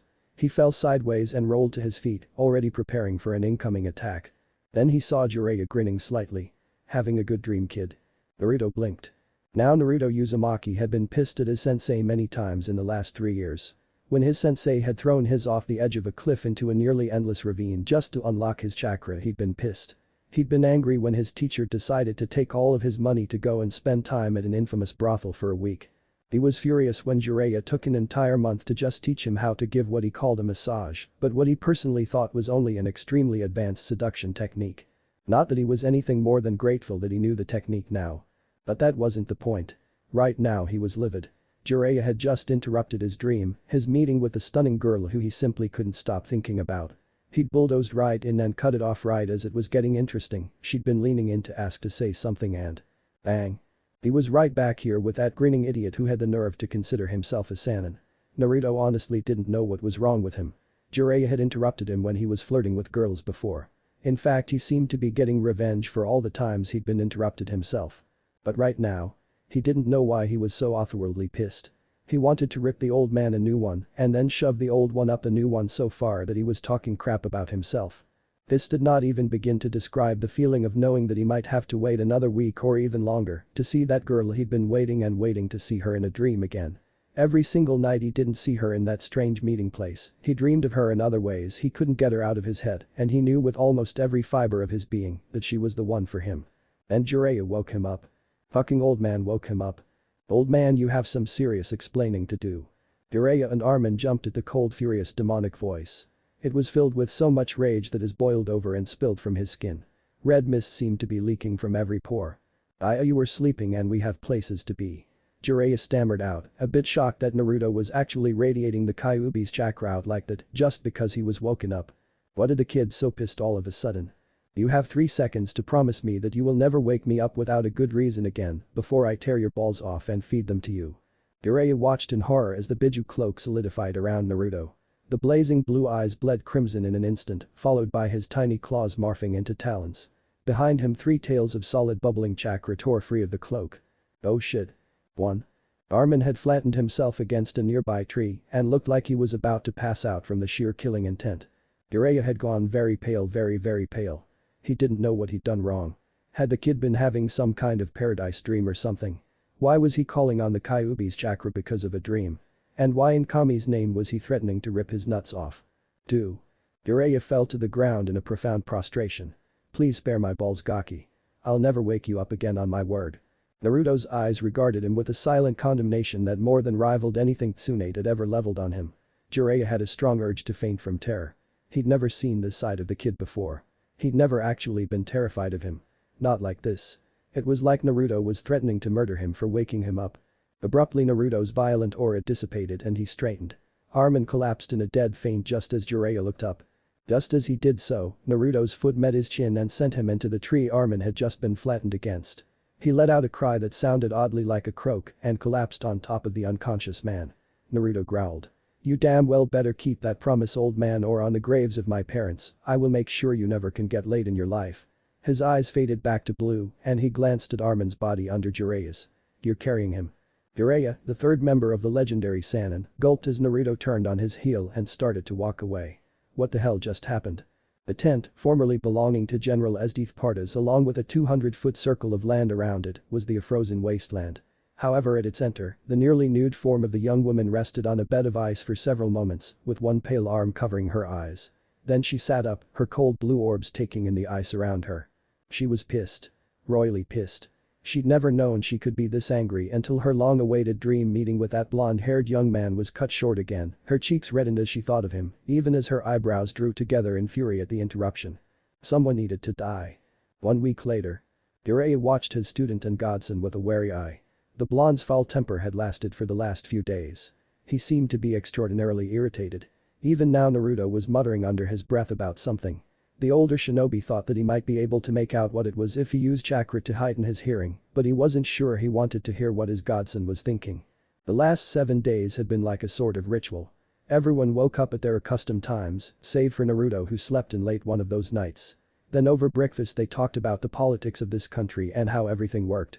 It was mostly information about various officials, what they did, and how they were important. After that they would get on the road, continuing their way towards the imperial capital. Armin and he would speak more on the road about the state of the capita and what he knew of the revolution. Likewise he would tell Armin a little about the elemental nations, though nothing about each individual village. It was strange though. Whenever Armin mentioned the capital's generals, the woman known as Esdeath in particular, Naruto would perk up. Jiraiya hadn't seen anything overly suspicious, but he swore that once he saw Naruto giving Armin a look that had the man caught it, he would have died instantly. If he recalled correctly, Armin had been recounting some unpleasant rumors about the general. Maybe Naruto was still pissed at Armin about something though. With how erratic he was behaving, it was hard to tell. Jiraiya honestly didn't know what to think about Naruto's temper. It seemed to have magically appeared shortly after they met Armin. Sure, he'd had a temper before and he was always quick to anger, but he'd never been this much of a hair trigger. And the last time he'd blown up on him had been when he's made him learn how to give expert massages so he could seduce women for him still. That hadn't been anywhere near a fraction of the anger that had been directed at him a week ago. I wonder what's going on inside the kid's head. Maybe he was daydreaming about that Sakura girl or something, but I thought he got over her a long time ago. He shook his head and kept walking only to pause in his steps for a brief moment. A high-pitched noise alerted him to something behind him. He glanced back to see a small wagon behind them being pulled by two small horses. There were two men on top of it, one holding the reins. Jiraiya dismissed them as one man waved to him in greetings. He waved back and turned to continue on his way, still deep in thought. Meanwhile Naruto grumbled to himself. He'd had another very distracting dream the night before and as seemed to be constant, he couldn't stop thinking about his girl. He didn't know when he started thinking about the strange girl like that. She was a general of the empire who, if Armin was to be believed, commanded thousands of men. He was hesitant to believe him though with all the awful things he said about her. He claimed she was a homicidal psychopath who took great pleasure in torturing her enemies to death. Naruto's hand clenched. She wasn't like that. He could feel such a strong connection to her. Like his soul was tied to hers. He blushed every time he thought about her moving closer to him crawling naked across the ground. Her scent teased him at the same time. No. She couldn't be like that. He refused to believe that she was some cold-hearted murderess. She would be his as soon as he could find her. Then he'd prove Armin how stupid he was to believe such rumors. As Deeth was so perfect sure he could see the ruthlessness in her eyes in the cast of her features. But he couldn't exactly say he was any different with his enemies. It wasn't something he hid these days. He was no longer that pure-minded little boy who tried to save everyone, no matter how evil they were. Crack. Besides, he wouldn't find himself attracted to her if she was evil, some horrible twisted person. He couldn't have so utterly fallen for her if she was as Armin described. His mind wouldn't reach out to her when he slept if she were some monster. Crack. He could feel that she was good, that she was his. Naruto closed his eyes as a warm ball churned in his chest, making the smallest of smiles twitch over his lips. He couldn't wait to dream of her again, to speak with her uninterrupted across whatever distance separated them, or even better, to see her in the flesh, to touch those pink lips. He was sure they would be so soft against his own. Crack. Naruto was jerked out of his daydream as the ground under him exploded under him. It shattered upwards in an explosion of dirt and stone. 15 feet behind him Jiraiya and Armin, who noticed what was happening a few seconds before it did, felt a sudden shiver go up their spines. Both of them had the same frightening flashback from the other day. Even further behind them the two wagon drivers went pale from the double scare of the oppressive aura and the massive monster rising from the ground 30 feet from them. They shouted in terror and abandoned the wagon, running out of range. The horses had the same idea and turned the vehicle around, trotting away as quickly as they could. And a ways behind the wagon a young man saw the rising figure of a danger beast and grinned. Back with the, now extremely annoyed, blonde. Naruto was doing his best not to get eaten. He dodged upwards, but the strange insect-like beast followed him at a startling pace. His eyes twitched in anger and he pumped enough chakra into his right leg to knock over a structure roughly the size of the Hokage's tower. And kicked. Everyone watched as the blonde boy lashed out with one foot and connected with the snout of the massive creature abruptly, as if a 30-ton hammer had hit it. The monster's head snapped down, blood exploding out from every gap in its plate armor. The force of the kick having turned its insides to mush. Then the blonde's hands came together and a blast of what looked like white blades crashed into it. The effect was tremendous and bloody. The monster was rent limb from limb, pulverized, shredded, all but obliterated. Noxious blood splattered everywhere, raining down and covering the ground around in red. Chunks rained down as well, falling with slick squelching sounds. Wide-eyed shock from all but one of the observers heralded the blonde landing amid the eviscerated remains of the beast. Blood drenched him from his waist down and splattered upwards in patches from there. Naruto glared at them briefly before he looked back to the mess that he'd made. It covered one whole part of the road. Now I'm soaked. He muttered and started forming hand seals at a rapid rate, finally ending them and closing his eyes. Everyone watched as a large orb of water formed over his head, seeming to be taken from the very air around him. Then it dropped onto him from above. He then pulled off his shirt and pants with everyone watching and turned to walk into the woods on the left side. Jiraiya and Armin stood frozen. The non-shinobi gulped, his head turning to the older man. He just did that. He'd never did understand discretion when he was angry. Both jumped as a shout came from behind them. That was awesome. They turned around slowly as a young man jogged up to them. Hey. That was unbelievable. How did he do that? Is he with you too? Jiraiya would normally have said something along the lines of course he is. After all, he is my student and I taught him everything he knows. But under the circumstances he didn't even think about such a retort. In fact his mind was completely blank besides. Who are you, kid? Oh. Sorry, my name is Tatsumi. I'm heading to the capital. Are you guys going there too? Armin and Jiraiya shared a glance. This kid seemed a bit too excited and they couldn't be sure of what to say after that display. Naruto was supposed to be keeping undercover to an extent. Sure, it wasn't an absolute mandate of their self-assigned mission. Their goal was to find out the state of the capital and decide what, if anything, should be done about it. However, Naruto had just used a chakra-based technique that would automatically be labeled as an Imperial Arms by anyone who knew of their existence. This kid might not know, but well, things seemed to be getting a bit out of control. They certainly were having difficulties controlling Naruto. Speaking of which. Hey old man. I'm cleaned up. Let's keep going. We'll be in the capital by the end of tomorrow if we keep up this pace. That's awesome. We're heading in the same direction. Naruto cast his gaze over to the newcomer. Who are you? My name is Tatsumi. I'm from a village in the southwest and I'm going to the capital to make it big. I bet you're doing the same thing, right? You're probably some elite warrior looking to join the army. The kid's excitement could only be compared to Naruto's own 2 years hence. But Naruto had a serious cool down after that, which led to his new somewhat calmer attitude. Still, he could still be overexcited, but this kitty was almost Naruto's age and he was still like this. Jiraiya sighed as Naruto crossed his arms. Not really. I'm already part of the military, just not this one. Tatsumi's expression seemed to crack only to reform into an even more excited one. Oh wait, what other military? That's for me to know and you to probably never find out. Naruto said bluntly. Jiraiya resisted the urge to facepalm. Did his godson really just say that? It made his out to be part of some special operations unit like the Anbu. This kid would be over all three of them like bandits on the trail of a merchant caravan. Then Naruto shrugged. It's not something we're allowed to talk about even if we wanted to tell you, which we don't, so. Oh, Tatsumi breath in a low whisper. I get it, real under the table stuff. I understand, he grinned and jumped ahead of them. Hope I see you in the capital when you're done with your mission, maybe we could spar. Naruto gave a lazy thumbs up and turned on his heel. His eyes settled on Jiraiya and Armin. A slight smile hovered about his lips. Now pervy sage. And Kami, he stopped calling me old man. He only does that when he's ticked off at me, so maybe he's calming down. Next time warn me when the ground underneath my feet is about to explode in my face. I might have a better sense of smell than you, but you have better hearing. Naruto frowned. Can we get going now? Before we find any more copies of my 12-year-old self. Right, Jiraiya nodded. That would be a great idea. Armin coughed lightly. Am I the only one who thinks we should do something about the enormous mess in the road? Both shinobi gave him a blank stare that said three things. First, why should they care? Second, why should he care? And third, weren't they supposed to be moving quickly? Of course, pardon me for thinking that. Armin's sweat dropped at their perfectly blank expressions. Exactly how were they able to do that? Was it some manner of short-range telepathy? Regardless of that, was a bit freaky and made us unnaturally opposed to doing anything that might piss them off. Not that he wasn't already scared shitless of doing something to make either one of them angry at him.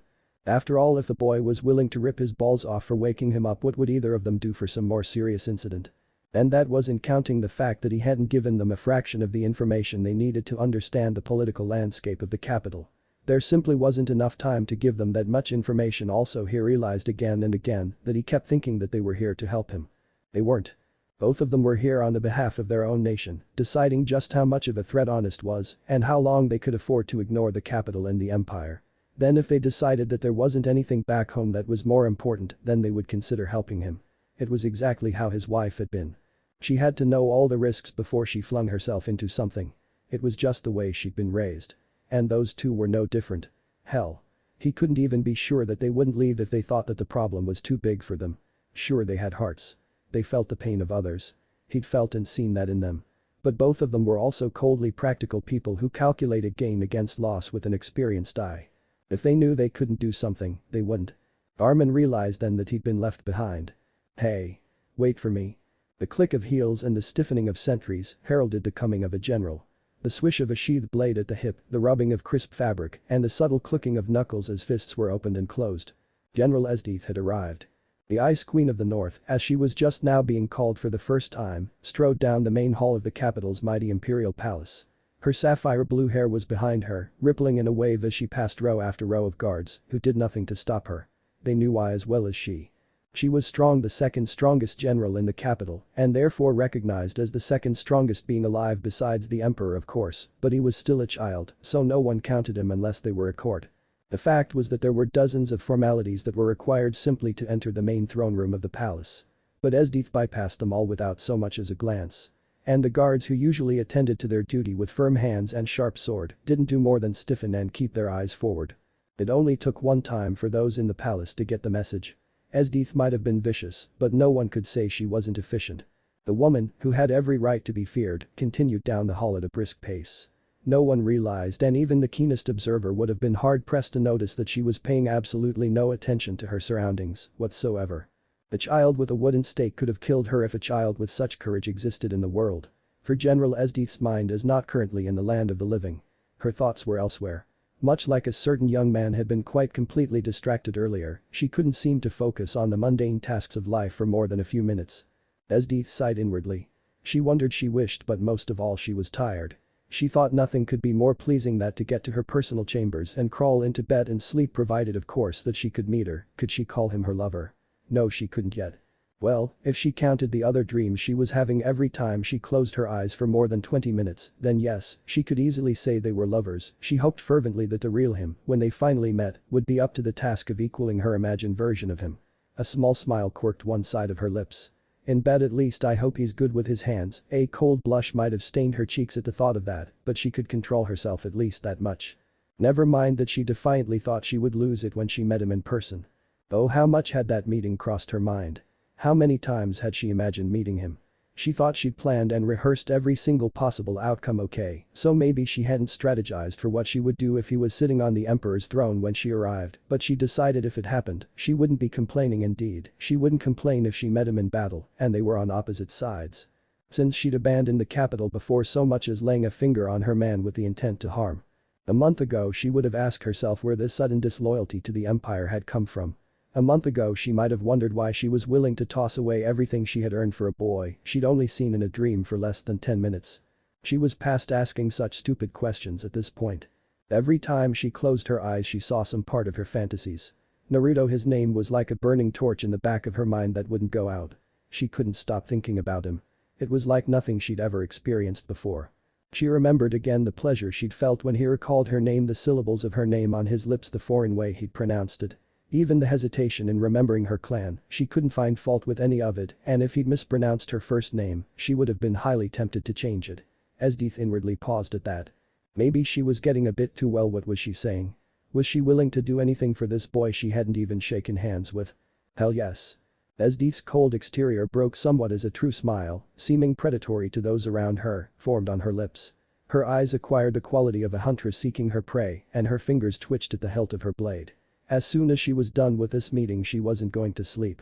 She was going out to find him so she could. Esdeath blushed crimson within the confines of her own mind, so Naruto could do things to her. A few short minutes later the doors to the imperial throne room opened before her and she walked in, every inch the general. The eyes of every man in the room turned to her, some in shock, while others only paled slightly. None of them, save their oblivious emperor, could quite restrain the urge to shudder. Esdeath was smiling. And the expression was somehow wrong on her exquisite features. The assembled captains to the imperial army and the varied administrative officials all stood quite still as Esdeath paced across the room without a sliver of hesitation, only stopping when she reached the first step up to the throne. Then she made an elegant bow, her head tipped downward ever so slightly. She might have served the emperor, but she still had an inherent dislike of bowing to anyone. Ah. General Esdeath. I didn't expect you for weeks. Possibly a month or more. The emperor's voice rang out across the hall, high-pitched and surprised. Esdeath waited several seconds, as was the norm to allow the emperor to be absolutely finished speaking, before she made a reply. It was taking too long. The temperature in the room seemed to drop several degrees, and for once she wasn't even to blame. Everyone besides the emperor had felt a chill running up their backs. They personally hadn't expected to see her back in months. How long had it taken her to destroy the supposedly unbeatable Northern Alliance? This ending beat even her own impossible estimate by a full 14 days. And that wasn't counting her return. The North must have been conquered more than a week prior to this if she was here now. To those assembled it seemed, to put it bluntly, that she did the impossible on a whim now. Even Honest was somewhat frightened of the possibilities. Sure, she had been loyal to a fault thus far, but if something ever happened before that, he would have to use his secret weapon on her. There would be no other choice. No assassin in the world would take out General Esdeath, at least, none that he had ever heard of in the last 1,000 years. Excellent. Was the emperor's reply. This is far ahead of schedule and you have returned alone. I suppose you left your army to settle things and return. It is just so, my emperor. Great. He smiled that innocent smile of his, the polar opposite of her own, and flicked his eyes to Honest. See that she is paid accordingly to her efforts. The original reward plus 20% for ending it in half the time that my best advisor estimated. Esdeath closed her eyes. That is not necessary. The room suddenly stilled. The emperor blinked in surprise. You don't want the gold. No, I have no interest in it. If you feel the need to reward me, send the money to my troops upon their return. However, her head rose, eyes opening to meet the emperor's. I have a personal favor to ask instead. Of course. What is it you desire? Esdeath didn't even hesitate. It has come to my attention that there is a certain man I must find. I would like an unspecified amount of time to look for him immediately. Now this shocked everyone, and more than a few prayed quietly for the poor man's soul. Behind the emperor's throne, Honest stepped forward and whispered in his ear. The emperor's eyes widened and his mouth formed that kind of O that meant he'd realized something rather important. The young ruler turned his eyes back to Esdeath, face somewhere between innocent resolve and apology. I'm sorry, General Esdeath, but I can't grant that at this time. You see, there is a terrorist organization which has killed dozens of important figures since you left. It is imperative they are eliminated quickly. I'm afraid I don't know how long it would take for you to find this man you speak of, so I cannot grant that request. At Esdeath's expression, the emperor and everyone else in the room and several people who were nearby at the time in completely different rooms winced. That is unfortunate. Esdeath's voice was filled with a kind of sweetness that permeated her tone like cold permeates the ground in the far north. Her eyes locked, not onto the emperor, but onto Honest. The man immediately began to have second thoughts and leaned in to whisper to the emperor again, but backed off as the emperor leaned forward as well. I'm sorry for the inconvenience, but this must be done for the good of the empire. Is there anything else you might want instead? I'm still willing to grant your first request as soon as you destroy the terrorists. Esdeath frowned. There are a few things, though not as important to me at the moment. And they are? She seemed to deliberate for a moment. I would like to visit the vault where the Imperial arms are kept and take one of my choice. In addition to that, if I must destroy these rebels first, then I would like a year off as the reward for doing so. The emperor blinked again. For what purpose would you want another Imperial arms which you couldn't use and a year off? Is this because of the man you mentioned? All who were present were witness to something that had been deemed impossible to achieve. Esdeath blushed scarlet. Yes. Honest could not contain his curiosity. And what relation is this man to you? He will be my husband. 7 figures stood around a large rectangular table. They whispered among themselves for several minutes, their tones, those of a conspirator. Each radiated an aura of power and efficiency. They were assassins. They were killers. They were on the hunt. And before the week was out, their plans would be executed and their targets eliminated. Everyone. They turned to regard their leader. Tomorrow we strike at midnight. There were many things in the world that had shocked Naruto in his life. The first and foremost had been that ramen existed, the food of the gods. And then less than a week later that for some reason, not everyone loved the food of the gods as much as he did. That and many other things paled into insignificance now. Why? The capital is huge. He simply could not believe that something could be so massive as to cover everything in sight. And he meant everything. Even the distant mountain in the distance was actually the Imperial Palace. Armin and Jiraiya glanced at each other. The Sannin was dumbstruck. Armin just sighed. I thought I told the both of you that the capital was massive. Naruto whirled around. Massive. One of the hidden villages is massive. This place is as big as 10 of them in one place. He turned back around, gazing at the titanic spires of marble that rose high into the sky in the distance. This city is hell. The Kyuubi might need a whole day to destroy this place. It's colossal. Armin swallowed hard at that and glanced towards Jiraiya. Don't ask. He didn't, but turned back to the blonde. Hey. It might be night time, but there are still guards about. I'm not sought after, but I'm still not strictly allowed to be here.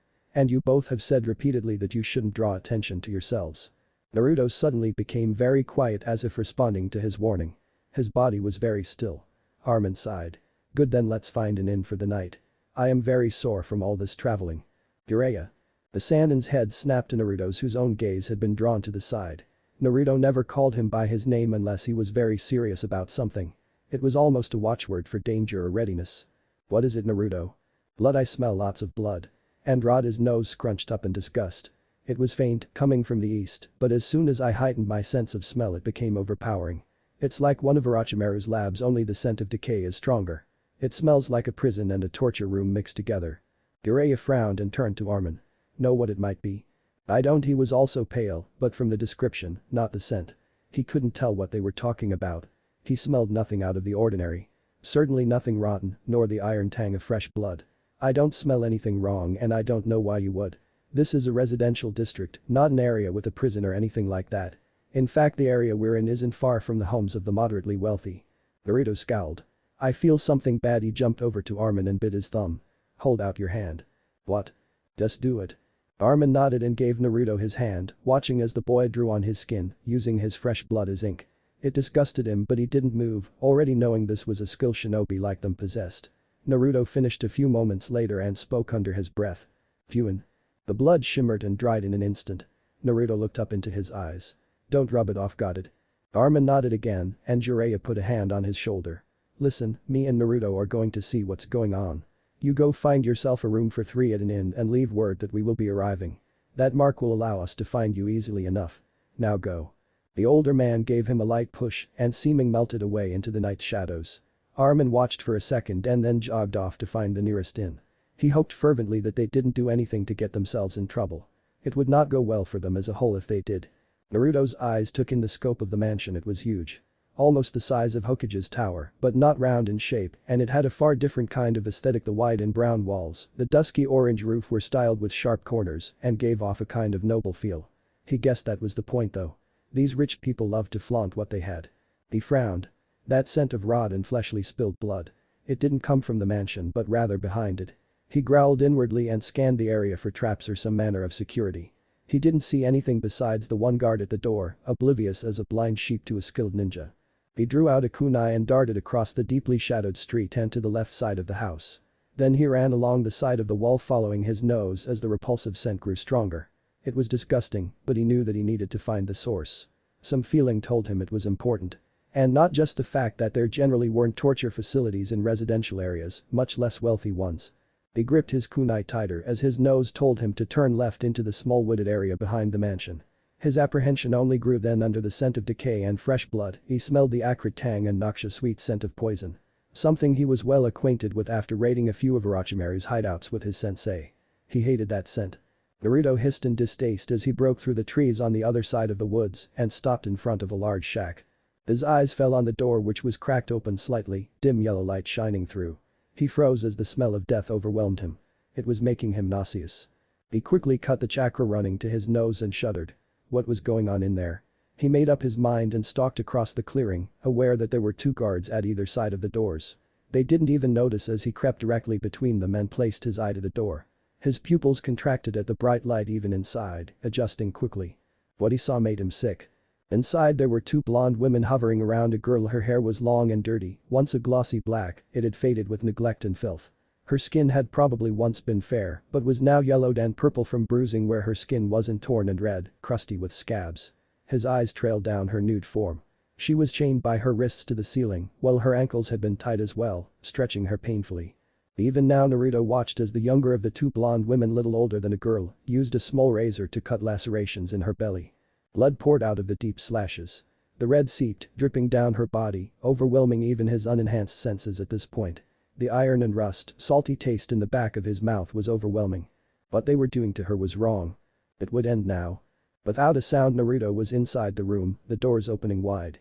Behind him 2 shadow clones disposed of the guards. He had no mercy for them. If they had any conscience or good in them, they'd risk their jobs to bring this to justice. As it was, they shared just as much guilt for letting it continue. Naruto felt like nothing more than death incarnate as he strode into the room, silent as the death god himself. His blue eyes were cold as they fell on the 2 women. The elder looked up as he approached her pretty face, registering surprise a split second before he nailed her hand to a table with his kunai. At the same moment he slapped a seal over her mouth that he had in a quick-use seal on his wrist. Her scream was instantly silenced as Naruto turned his attention to the younger girl. Her blonde hair was flipped to one side of her face as her head whipped towards him. Naruto's hand caught her by the throat. Her eyes flew open wide and she choked. He calmly, effortlessly, twisted. Then he dropped her, letting her corpse fall to the floor in a heap. His anger would not allow him to let her live a moment longer. The moment behind him made him spin. He deftly caught the surgical blade that had been aimed for his neck and, staring into the older woman's eyes, snapped her wrist. She let out a silent scream and fell to her knees. Naruto sneered at the pain he was inflicting. She had no right to cry. The tears that suddenly welled in her eyes made him growl. Pathetic excuse for a woman. Who do you think you are to torture someone like this? He gripped the corner of the seal covering her mouth, his voice cutting through the air like a whip. The guards outside are already dead and if you scream I'll do the same thing to you that you've done to her, but trust me, I can make it last longer. She gasped as he ripped the paper off her mouth. Who? None of your business. I am someone who's found out what you've been doing. That and how you're going to help save this girl's life is all you need to worry about. Naruto pointed at the chain holding the girl and sent a tiny wind blade at it. As the razor of air severed the chain he made 2 clones, which caught her gently. Naruto turned his gaze back to the woman. Let me be extremely clear. I don't care who you are. For what you were doing to her you are the trash of humanity and you're lucky I'm undercover or I would have dragged you straight to have you hanged. I will kill you, got it? But unless you do your best to heal her I'll make sure you go down slowly. His gaze drilled into hers. Understood? No. Kill me, brat. Naruto scoffed. One hand lashed out and broke her nose, sending blood sheeting. He had no patience for this creature masquerading as a woman. People like her needed to be removed from existence. Easily arranged. I'm not some brat either. I'm not going to tell you a second time. If you've poisoned her then administer an antidote. And don't think you can sneak anything past me, bitch. I can tell when you lie and smell when you are trying something underhanded. She scowled. Why should I help you if you will kill me either way? Do I look like an idiot? Go to hell. It's not whether you die or not, it's how long it takes. He cracked his knuckles. Not that it matters. I told you that I wouldn't tell you a second time. I'm not wasting my time waiting for her to bleed out. Naruto pointed his finger at the center of her forehead. Mini air bullet. PHFT. Red splattered the ground and wall behind her as she toppled to the ground. Naruto spat on her body before he nodded to his clones. Do what you can until Jiraiya catches up. They nodded back and began to go over her wounds with a critical eye. Naruto turned away and examined the rest of the room. There were corpses hanging all over the place like pigs in a butcher shop storeroom. Orochimaru's hidden bases had nothing on this place. Where he had done his work for experimentation making himself and his servant stronger, these two had been doing it out of enjoyment. They were evil beyond the standard definition. He could tolerate torture. He was a shinobi. It may have taken a year for Jiraiya to drill that into his head, but he could stand it now. What he couldn't and refused to ever put up with was this. Those who tortured others in this way for nothing more than their own sick enjoyment. In his short time with the Sannin he hadn't encountered many who were like this. Rapists, murderers, and the scum of the world, sure, but this. He didn't see this too often. It was disgusting and made the bile rise in his throat just to look at it all.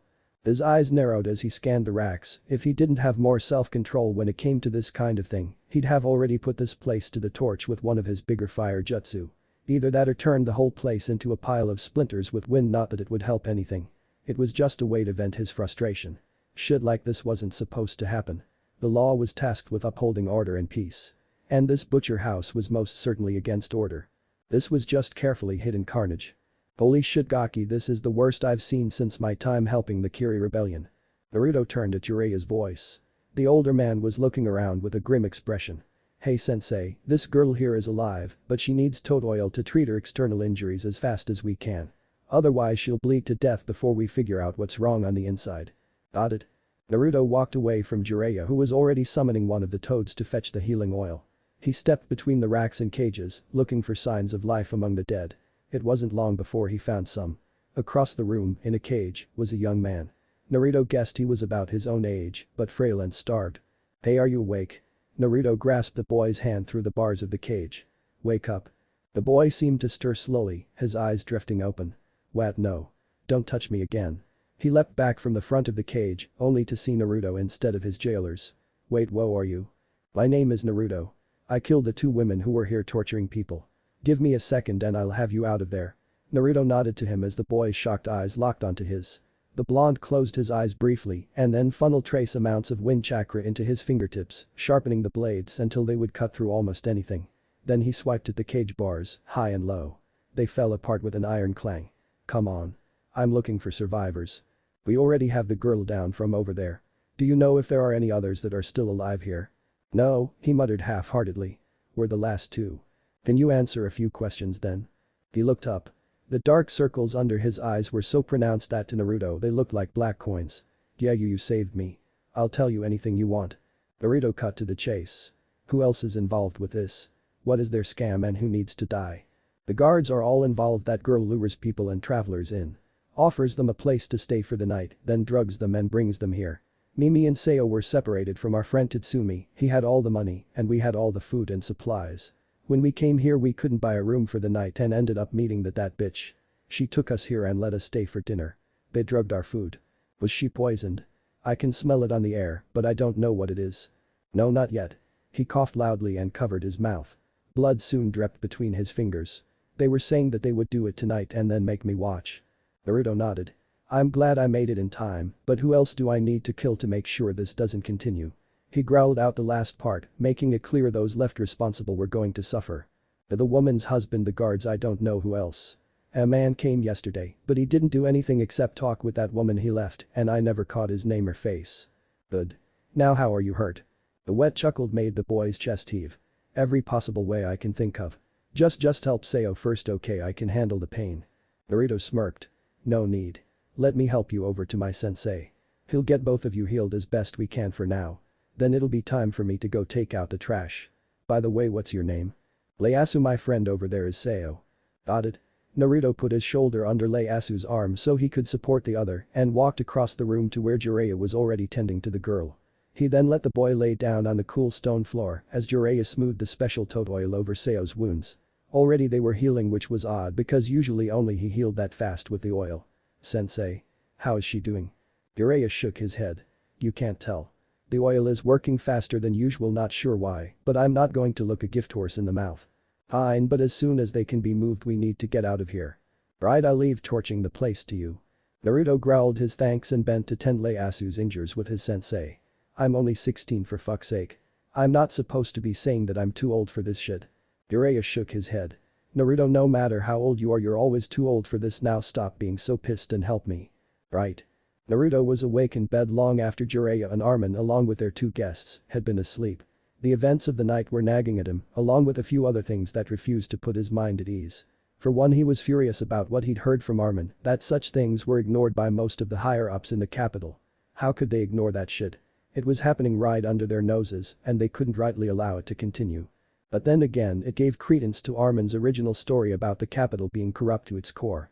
He really wanted to go to the guards after that and report everything, but common sense and a healthy sucker punch from Jiraiya settled that down quick enough.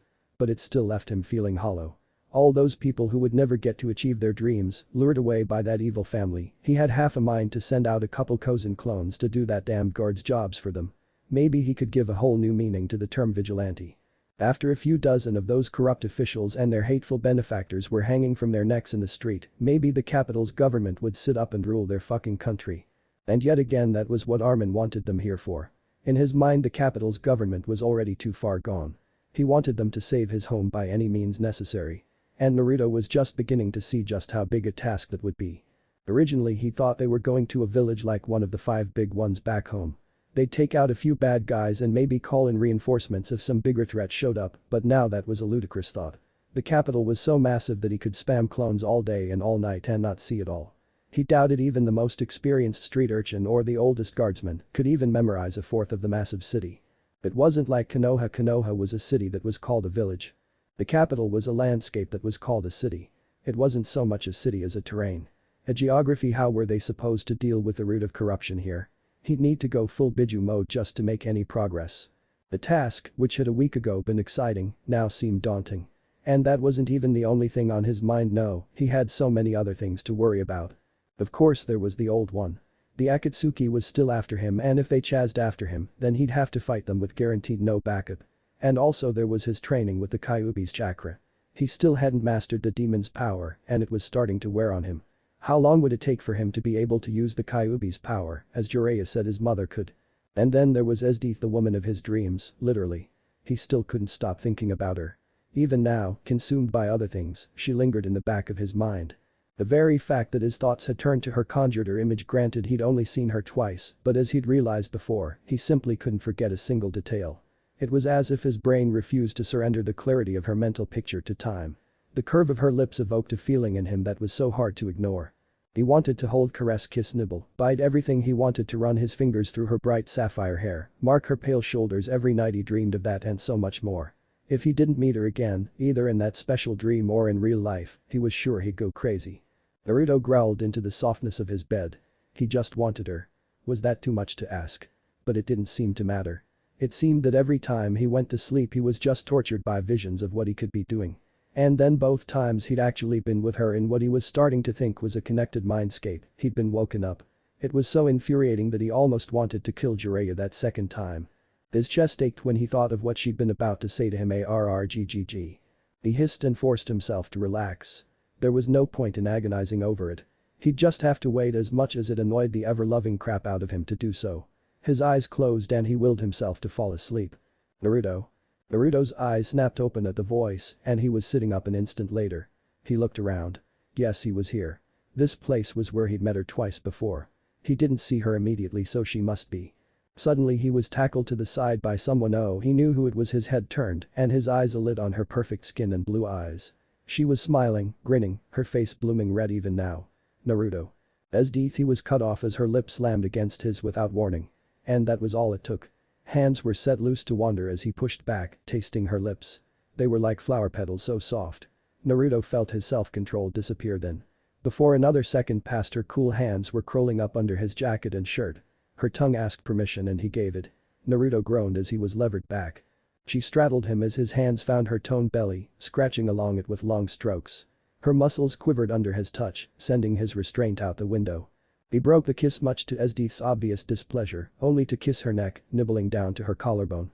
Esdith's moan spurred him further as he bit her throat softly, marking her with his sharp canines. Every time he did so, her fingers would scratch across his chest and her legs would tighten on either side of his hips. Naruto groaned as his growing erection strained. Esdith evidently noticed because she started to grind down slowly. Her face lowered to his as he left off her neck. She was very red, her cheeks and neck painted crimson. At the same time her hands had retreated, now simply resting on his lower abdomen. She panted quietly, attempting to get her breathing under control. Naruto reluctantly did the same, but found himself unable to dull his excitement as she never stopped grinding. They stayed like that for a moment longer before he managed to speak, somewhat out of breath. So how were you? She took a deep breath and pushed forward to kiss him with as much passion as she could muster. He accepted it, his member throbbing hard with the beat of his heart. Meanwhile he dropped his hands from her belly to the floor and levered himself up. Esdith stayed like that for a second and then pulled back, her lips reddening from the force of the kiss. How do you think I've been doing? I can't stop thinking about you, and I can't concentrate on anything. She bit her lip and leaned forward again, kissing him lightly. Naruto returned it, savoring the contact. His heart beat faster as Esdith's tongue darted out to lick his lips. How about you? He chuckled. Same here, you can't imagine how happy I am that we met again tonight. Oh, I think I can. Naruto groaned as Esdith gave another enthusiastic grind into his crotch. But we have a lot to talk about. We don't know when we will be interrupted this time. Sorry, he sighed. It's been my end both times. The guys I'm traveling with have been warned though. But Esdith practically purred. Now where are you? The capital, a small inn on the west side near the residential district. It's called the Winking Wyvern or something. Naruto saw her eyes light up with excitement at his words. Are you in the capital too? Yes. She cried, leaning in for another deep kiss. It kept them occupied for nearly 3 minutes before Naruto broke it off. He made a mental note to beat the living shit out of Jiraiya for delaying this more than a week. The old man really had it coming. So where are you? The Imperial Palace. But I can be out in the city tomorrow early. Esdith's smile was at once aroused and predatory. Where can we meet? Naruto shook his head. Don't know, I've never been to the capital before.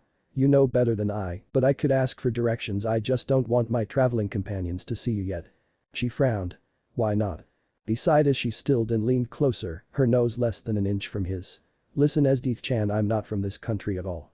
I can honestly say that I don't know what I wouldn't do for you at this point, but it's all so sudden. We understand this attraction, but they might not.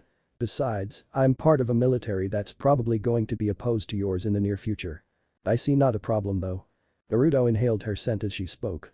Then asked, why not? You don't even know what country I'm from yet. Because I have no connections in the capital that are worth keeping. There are things I enjoy, but none of them do I absolutely require the capital for. Esdith's eyes focused on him more strongly. I find myself unable to think of doing anything other than. Her blush deepened even further. Being with you. It doesn't matter. She placed one finger to his lips. I am sick and tired of things getting in the way of me meeting you in person. And the gods have mercy on the soul of any living being who gets in my way now. So Naruto, please meet me at Brill's blacksmith tomorrow. It's on the north side of the capital and any guardsman worth his commission can point you in the right direction. He nodded. Will we speak there or go somewhere else? Naruto captured her lips briefly before whispering in her ear, I would like some real private time with you. Esdeath moaned in his ear, "Is that a promise?" "It is." He grinned. "And you should know, I never break my promise without an incredibly good reason if that." "I'll keep that in mind." She shifted in his lap again and pouted. "So now that our meeting is secure, tell me a bit about you. Since you already know what I am, I'd like to know what my future husband does for a living." I kill people." Esdeath started grinding again. More specific, another groan escaped him as she wrapped her arms around his neck, using the leverage to increase the pressure. "Fuck, I'm a member of Konohagakure's military, the country across the sea to the west. I'm pretty low ranking right now, only a genin, but I haven't had a chance to get promoted yet. I'm still technically on a training trip with my godfather. We call ourselves shinobi." "Shinobi?" Naruto nodded. "You would call us an entire country ruled and governed by assassins, defended by assassins, who war with other assassin villages. Except when I say village I mean more cities kinda like the capital's way too damned big to consider a city at all." How interesting. Esdeath's lips found their way to his again, meeting his softly. Again he didn't even try to pull back, actually pressing forward to deepen the contact. But after a moment she withdrew, her eyes resting on his. "Assassins formed a government. That must be interesting." "It's kinda normal actually. Only a few of us really fit the definition of true assassins anymore. I'm what's called an ninjutsu specialist." "And that is?" "Someone who focuses on powerful elemental attacks meant to devastate large areas." He grinned. "I'd like to think I'm probably the most suited to ninjutsu in my whole village. I was born with a massive amount of energy to draw from." Esdeath smirked. "I can feel that you radiate power. It's addicting in more than one way." She kissed him again, trailing down to bite at his neck. Her voice warmed his skin as she asked, "So why are you here in the Empire anyway?" Naruto groaned, pushing Esdeath away and down. She looked up, suddenly finding him on top. Her lips formed a sultry pout. "Oh, I like being in charge." "Me too." He growled low in his throat as he cupped her thigh with his hand, running up to her firm rear and squeezing. Then he smoothed over to the center of her belly, scratching as he went. "I can't believe how good it feels to touch you like this, and you let me do it." "Why not? I fully intend on making you mine, but that works both ways, does it not?"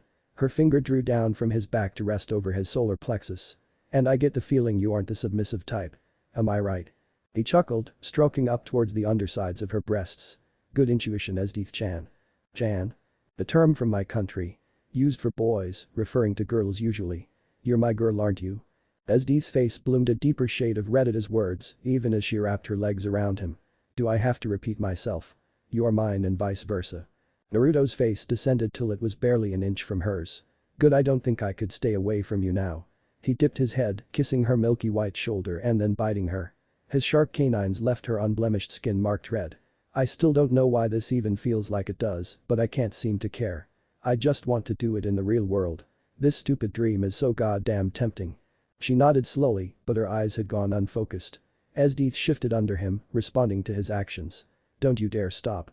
"Why would I?" Naruto kissed her again, taking her lips between his teeth and sucking on it. Esdeath almost purred as he released it and kissed her again, hard. Jiraiya frowned slightly as he observed his student. Naruto was lying in one of the beds they'd rented for the night in a local inn. This wasn't disturbing or strange in and of itself. It wasn't as if they didn't sleep in a good inn every chance they got. After all, being a shinobi was hard enough without having to sleep in the woods. What made the act of sleeping strange in this case was how active Naruto was. The toad sage scratched his chin in thought as he watched Naruto toss and turn. He hadn't stopped rolling over and adjusting himself for at least a half an hour. That was odd. Jiraiya had always known Naruto to be a heavy sleeper. Nothing short of a brick to the side of the head would wake him up sometimes. And he rarely stirred. So this restlessness was very unusual. But that was really only foreshadowing. What really alarmed him was what Naruto was muttering in his sleep. Or more to the point, the name he was muttering. Esdeath. Jiraiya's brow furrowed even more. What was going on? Naruto had been acting strange for a while now. Ever since the boat ride across the sea. It started out as him being a little less observant. And then it degenerated into outright listlessness. He wasn't even paying attention to where he was walking half the time, eyes focused inward. Plus his temper had been going downhill fast over the last 10 days. Now Jiraiya knew that Naruto, unlike how most understood him, had a very short temper. He just masked his anger exceedingly well. So when Naruto threatened him with ripping his balls off and feeding them to him, it came as a bit of a shock. Sure, Naruto threatened him sometimes several times a day. But he'd never made a threat like that and at the same time been completely serious. Naruto abruptly rolled off the bed. Thump. Jiraiya's eyes widened and he quickly shined out of the room and back to his bed. He would ask Naruto about his odd behavior tomorrow when there wasn't a chance that his student would try to kill him. Blinking awake, Naruto found himself peering under his bed from the floor. His mind was blank for a few moments, attempting to process this latest interruption. Why? Why couldn't he just be left alone to sleep for an hour? Why was it that when he had an actual dream about Esdeath, he would have the full 8 hours, but when he was speaking to the real one it never lasted more than a few minutes? Granted, this third time seemed to be the charm and he'd been able to spend. But he had no idea how long it had been since he fell asleep. Time was quite forgotten when he was there with her. The last thing he remembered was Esdeath moaning into his mouth as he kissed her. Fuck. Naruto sat up, growling as he scanned the room. There was no sign of anyone else. The door was closed. Well, so much for carrying out his threat to his sensei. Naruto rubbed at his neck, where he could still feel the phantom touch of lips. Damn, now he couldn't even beat the shit out of anyone for waking him up. After all, he'd woken himself. He stood. Instantly his sharp eyes noted the depression in the leather seat of the chair, which was slowly rising back into place. Almost as though someone had been sitting there a moment ago. Naruto blinked and a feral grin spread across his lips. Someone had been sitting in his room. Someone who was going to be in a lot of pain when they woke up. Of course he couldn't know who it had been. Armin or Jiraiya. Armin made more sense though. After all, Jiraiya knew he was serious about his earlier threat. So it probably wasn't him. But he couldn't be sure, so he'd just have to punish both of them. Not as severely as he initially planned for this situation, but still enough to instill a real sense of fear. Oh fuck it. I don't give a damn. Naruto laid back down and closed his eyes. He would get back at them another time. At the moment he was more interested in thinking about his meeting with Esdeath the next day. Jiraiya and Armin's reckonings could wait. The following morning. Jiraiya let loose a mighty yawn and stretched his arms out to each side of the bed. Well, to be more precise, he tried to stretch his arms out. What happened instead was he opened his eyes, tilting his head up to find himself bound hand and foot a meter in the air. Ropes, secured by kunai in the room's walls, kept him suspended in the air. Jiraiya was momentarily alarmed until his eyes adjusted to the light coming through the window. He then saw the note that was suspended about 2 feet in front of his face on ninja wire. He squinted to make out the writing. Jiraiya, if you are reading this, it means the sleeping potion I made has finally worn off. You are currently suspended 1 meter off the bed, bound with that chakra-absorbing rope you love so much. The bed under you is strapped with kunai and razor wire. If you move too much, the kunai will pull free of the walls and you will fall on the kunai. At the same time, if you channel chakra, the explosive tags that are stuck in your underwear will go off. Feel free to help Armin when you get free. He is in a similar position, but seeing who he is, you may not have much time to get free. Good luck. P.S. I will be going out into the capital to scout today. I'll send a messenger toad if I learn anything. Also, any expenses incurred by the explosives will be on your tab. Naruto Uzumaki. Jiraiya groaned and let his head drop slowly back. A few seconds passed. Then he heard the shouting from the room over. Sweat broke out on his brow. Oh shit. Naruto sighed, a 10,000 kilowatt smile upon his face. He strolled down the streets of the capital with his hands in his pockets and Esdeath on the brain. He simply couldn't imagine being happier at that moment, or at least not until he met Esdeath in person. Right now it was about 10 in the morning.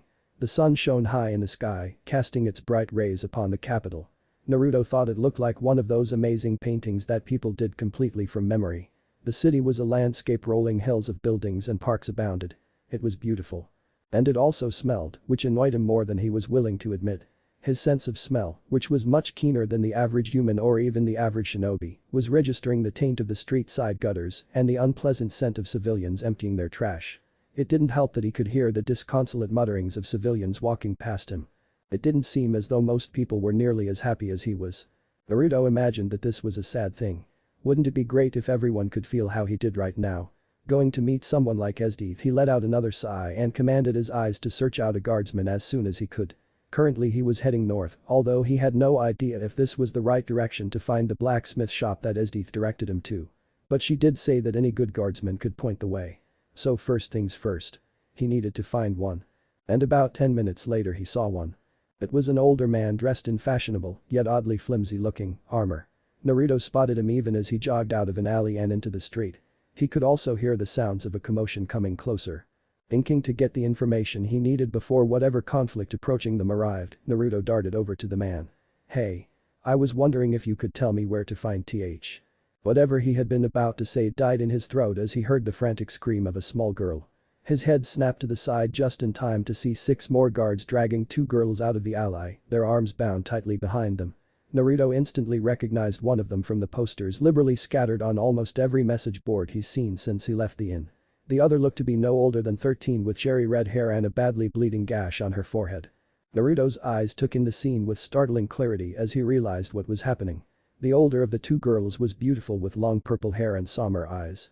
Although her looks were marred by the shattered pair of glasses that had been jammed into her face, leaving the bloody imprint of the metal rims. She was a member of Night Raid. She was one of the people listed on the wanted posters. And although he hadn't caught her name, he guessed she was one of the people Armin had mentioned to them. About now he was wishing he'd paid more attention to what they talked about instead of daydreaming about Esdeath and ignoring useful need-to-know information. Obviously she had been caught and was being dragged to whatever counted for a prison here. Obviously this was not good for him. The very fact that there was a 95% chance that he and Jiraiya would be fighting the Empire at this point meant they needed Night Raid's cooperation. And Armin already told them that he could contact the rebellion and through them Night Raid. Which meant that he couldn't afford to let her be captured.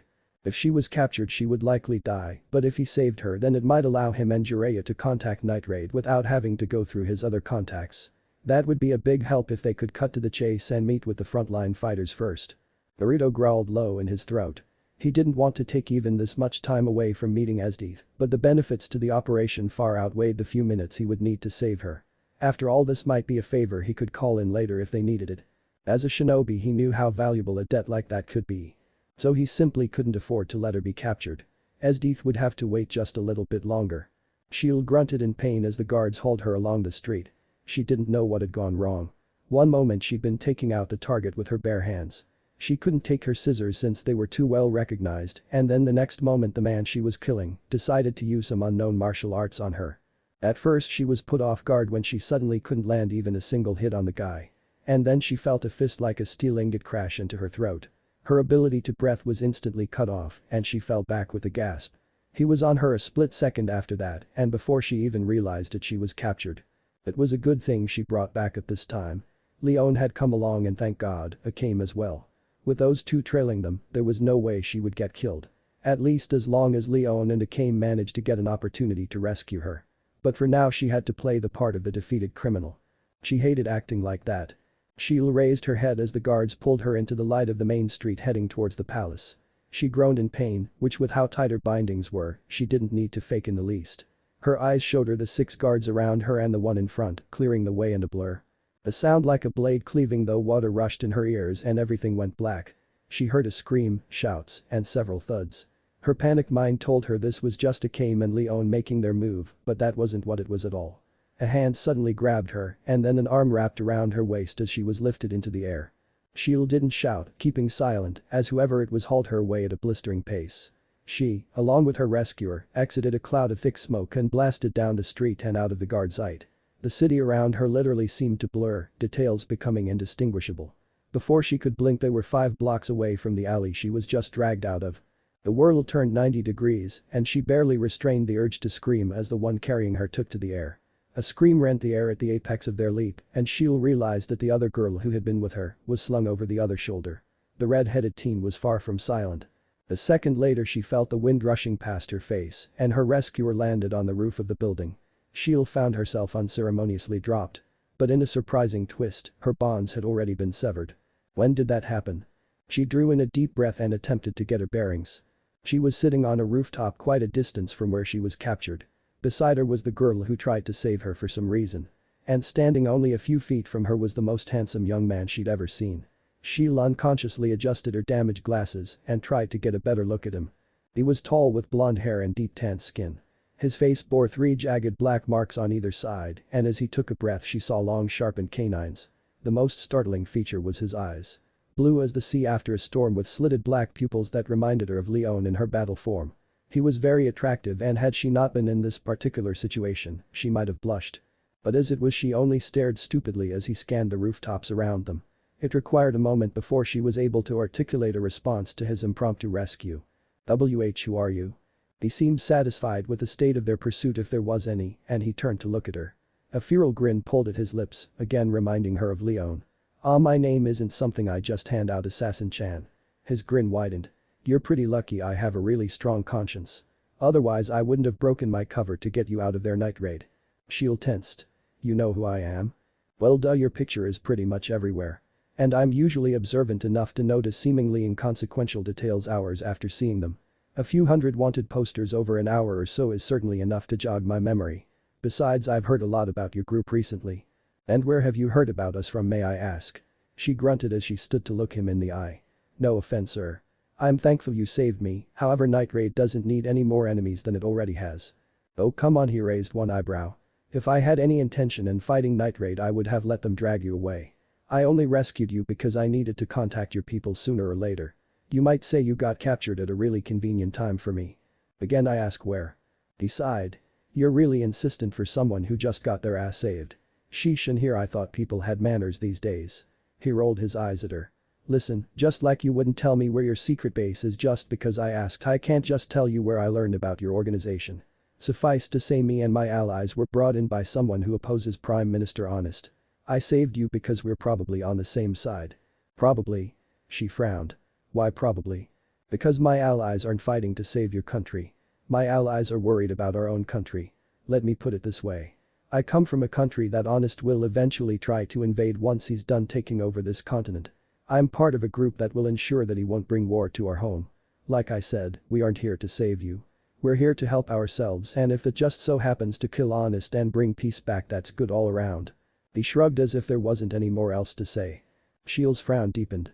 So you're from out of the country and you're here to make sure Honest doesn't take over your homeland as soon as he's finished conquering everything around the empire. Basically. And you would consider working with Night Raid. Yeah, I mean, from what I've heard about you, your group isn't the most powerful. I could probably kill most of your members without too much trouble, but your group has all the info we need on Honest and the Empire. Strengths, weaknesses and the like. He looked away from her, his muscles tensing with nervous tension. Anyway. I saved you, told you why we're here, and offered to work with you at some point. That's good enough for me right now. We'll find a way to get in contact with you some other time. Right now I'm meeting with someone, she's probably waiting for me already. Shield tilted her head as he cursed under his breath and paced to the edge of the roof. Who are you meeting? He didn't answer. Could you at least give me something to call you? He turned back. Well, let me think, how about this? You can call me Kitsune. Fox. What? You got a problem with that? No. Kitsune sighed. I'm taking off. Good luck. Shield blinked and was about to call out when he suddenly paused. Hey, do you know where Abril's blacksmith is? Sure, it's in the north sector of the city. You can find it if you follow Emperor's Way all the way to Endron Square. The smithy is on the left when you get there. She raised an eyebrow. Why are you going there? That's the place that outfits all the guards in the north sector. Didn't you just kill a bunch of guards? Phil, no. I just knocked them unconscious. As for why I'm going there, he smirked. I have a date with the most beautiful woman on the continent. And I'd hate to be late, she'd probably turn me into an ice statue. He grinned, waved, and without a sound, vanished from sight. A second later it came and Leon touched down on the roof. The big blonde rushed over. Hey Shield. Who was that, what was he doing, and tell me damn it if he's single. Shield craned her head up at Leon as she answered. Well, he told me to call him Fox, he's part of some force working against Honest from what I can tell, and as for that last part, he's apparently going on a date right now. Leon swore in a way to make a sailor blush. The Cane walked over and knelt by the Redeed, who seemed to be in shock still. She glanced back at Leon. You should track him down and gather intel. I will help Shield get out of the city. You got it. Time to crash this date. Leon, just watch. Oh, you're no fun. Naruto followed the direction he was given to the letter, although admittedly he was questioning whether or not it was a good idea to mention where he was looking to go. What if that girl sent someone to spy on him? That wouldn't be good, at least not until he sorted everything out with Esdeath. Once he did that, he could take her back to meet Jiraiya and Armin. That at least would allow them to pull together some sort of plan to deal with the Empire. He just hoped that whatever plan was made, he and Esdeath would be able to remain close. Just being separated from her was torture at this point. He still didn't understand it, maybe he wasn't supposed to. But the idea of Esdeath being away from him for any extended period of time seemed unacceptable in his mind. It was abhorrent, uncool, and completely out of the question. She was his and he wouldn't allow anyone to tell him they couldn't be together. He didn't give a damn if she happened to be a general of the Empire or not. So let's see, where am I? She said to go to the square and it would be on the right, I think. Naruto hummed to himself as he glanced around what he correctly assumed was Endron Square. It was a bit crowded here for his liking. He always imagined that he would meet Esdeath in a secluded area, maybe in a forest. But now? Abril's blacksmith was a busy destination and obviously well guarded. Was his dear Esdeath thinking at all when she told him to come here? Or was she so overcome with the idea of meeting him that she threw out the first place that popped into her head? He stopped humming as he scanned the crowd. It didn't seem to him like anything abnormal or suspicious is going on, so why did he have a sudden tickle of apprehension tracing its way up his spine? And why were the hairs on the back of his neck standing on end? Naruto realized the reason a split second later. He was being watched. And not just the casual observation everyone in the city was subjected to. This was a highly focused watching, although whoever it was obviously needed someone to show them how to conceal their presence and intent.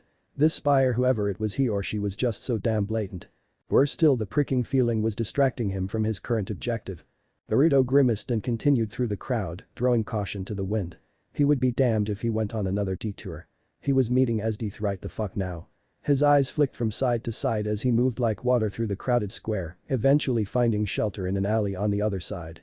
Abril's blacksmith was just 2 buildings from him, and through an open window his eyes caught a flash of blue. Pursuit was forgotten as he moved like death's shadow past the 2 guards in front of the blacksmith. They didn't even see him. He was invisible to them despite it being broad daylight. Such was the focus he had on her. Naruto cut through the intervening space like blade through flesh. And then he was there. Esdeath let out a startled gasp as his arms twined around her from behind, his lips brushing the graceful curve of her neck. She tensed and looked back as if preparing to dissect him with her sword, only to freeze faster than the ice she had control over. Her eyes so blue met his with their slitted pupils. Naruto would remember the next moment for the rest of his life. She turned her delicate hands infiltrating his jacket, seeking out his skin and linking together behind his back. Then Esdeath leaned in and kissed him. Naruto let his eyes close as their lips met, feeling nothing in that moment but her, his woman, against him. His hands traced upwards, his fingers drawing a line up the small of her back. He found her general's hat and removed it, placing his hand behind her head and pulling her deeper into the kiss. She didn't protest in the slightest, all but moaning into his mouth. The temperature dropped like a stone as Naruto asked permission, and Esdeath granted it, opening her mouth to him. She tasted sweet. Naruto burned with an unnatural heat as her silken skin flowed against his. He couldn't hear the Kyuubi's shouts as he almost absent-mindedly used the beast's chakra to keep himself warm. All he could hear was Esdeath, and all he could see was darkness. He felt whole. As though a piece that had been missing just fell into place. Surprise bit sharply as Esdeath withdrew. His eyes fluttered open even as he instinctively held her tighter. He didn't want to be separated from her even the slightest fraction. Now that she was in his arms, it would take all of the elemental nations combined to part them. He inclined his head, looking into her baby blues. Esdeath-chan. Her face was flushed and her cheeks were bright with a ruby tint. She leaned in again, whispering past his ear. "Let's go someplace private. Do my personal chambers sound suitable?" He shook his head. "Too far, you live in the palace." Esdeath's already red complexion darkened. "There's a nice inn nearby if you'd like." Naruto found her lips again. Esdeath all but swooned into him, the temperature dropping so low that the others in the room fled the scene. He didn't even notice their departure. All he cared about was right in front of him. He broke the kiss reluctantly and rested his head on hers. "I would like that." What if it came? Gakill watches Naruto life end here, and thanks for watching my video till the end.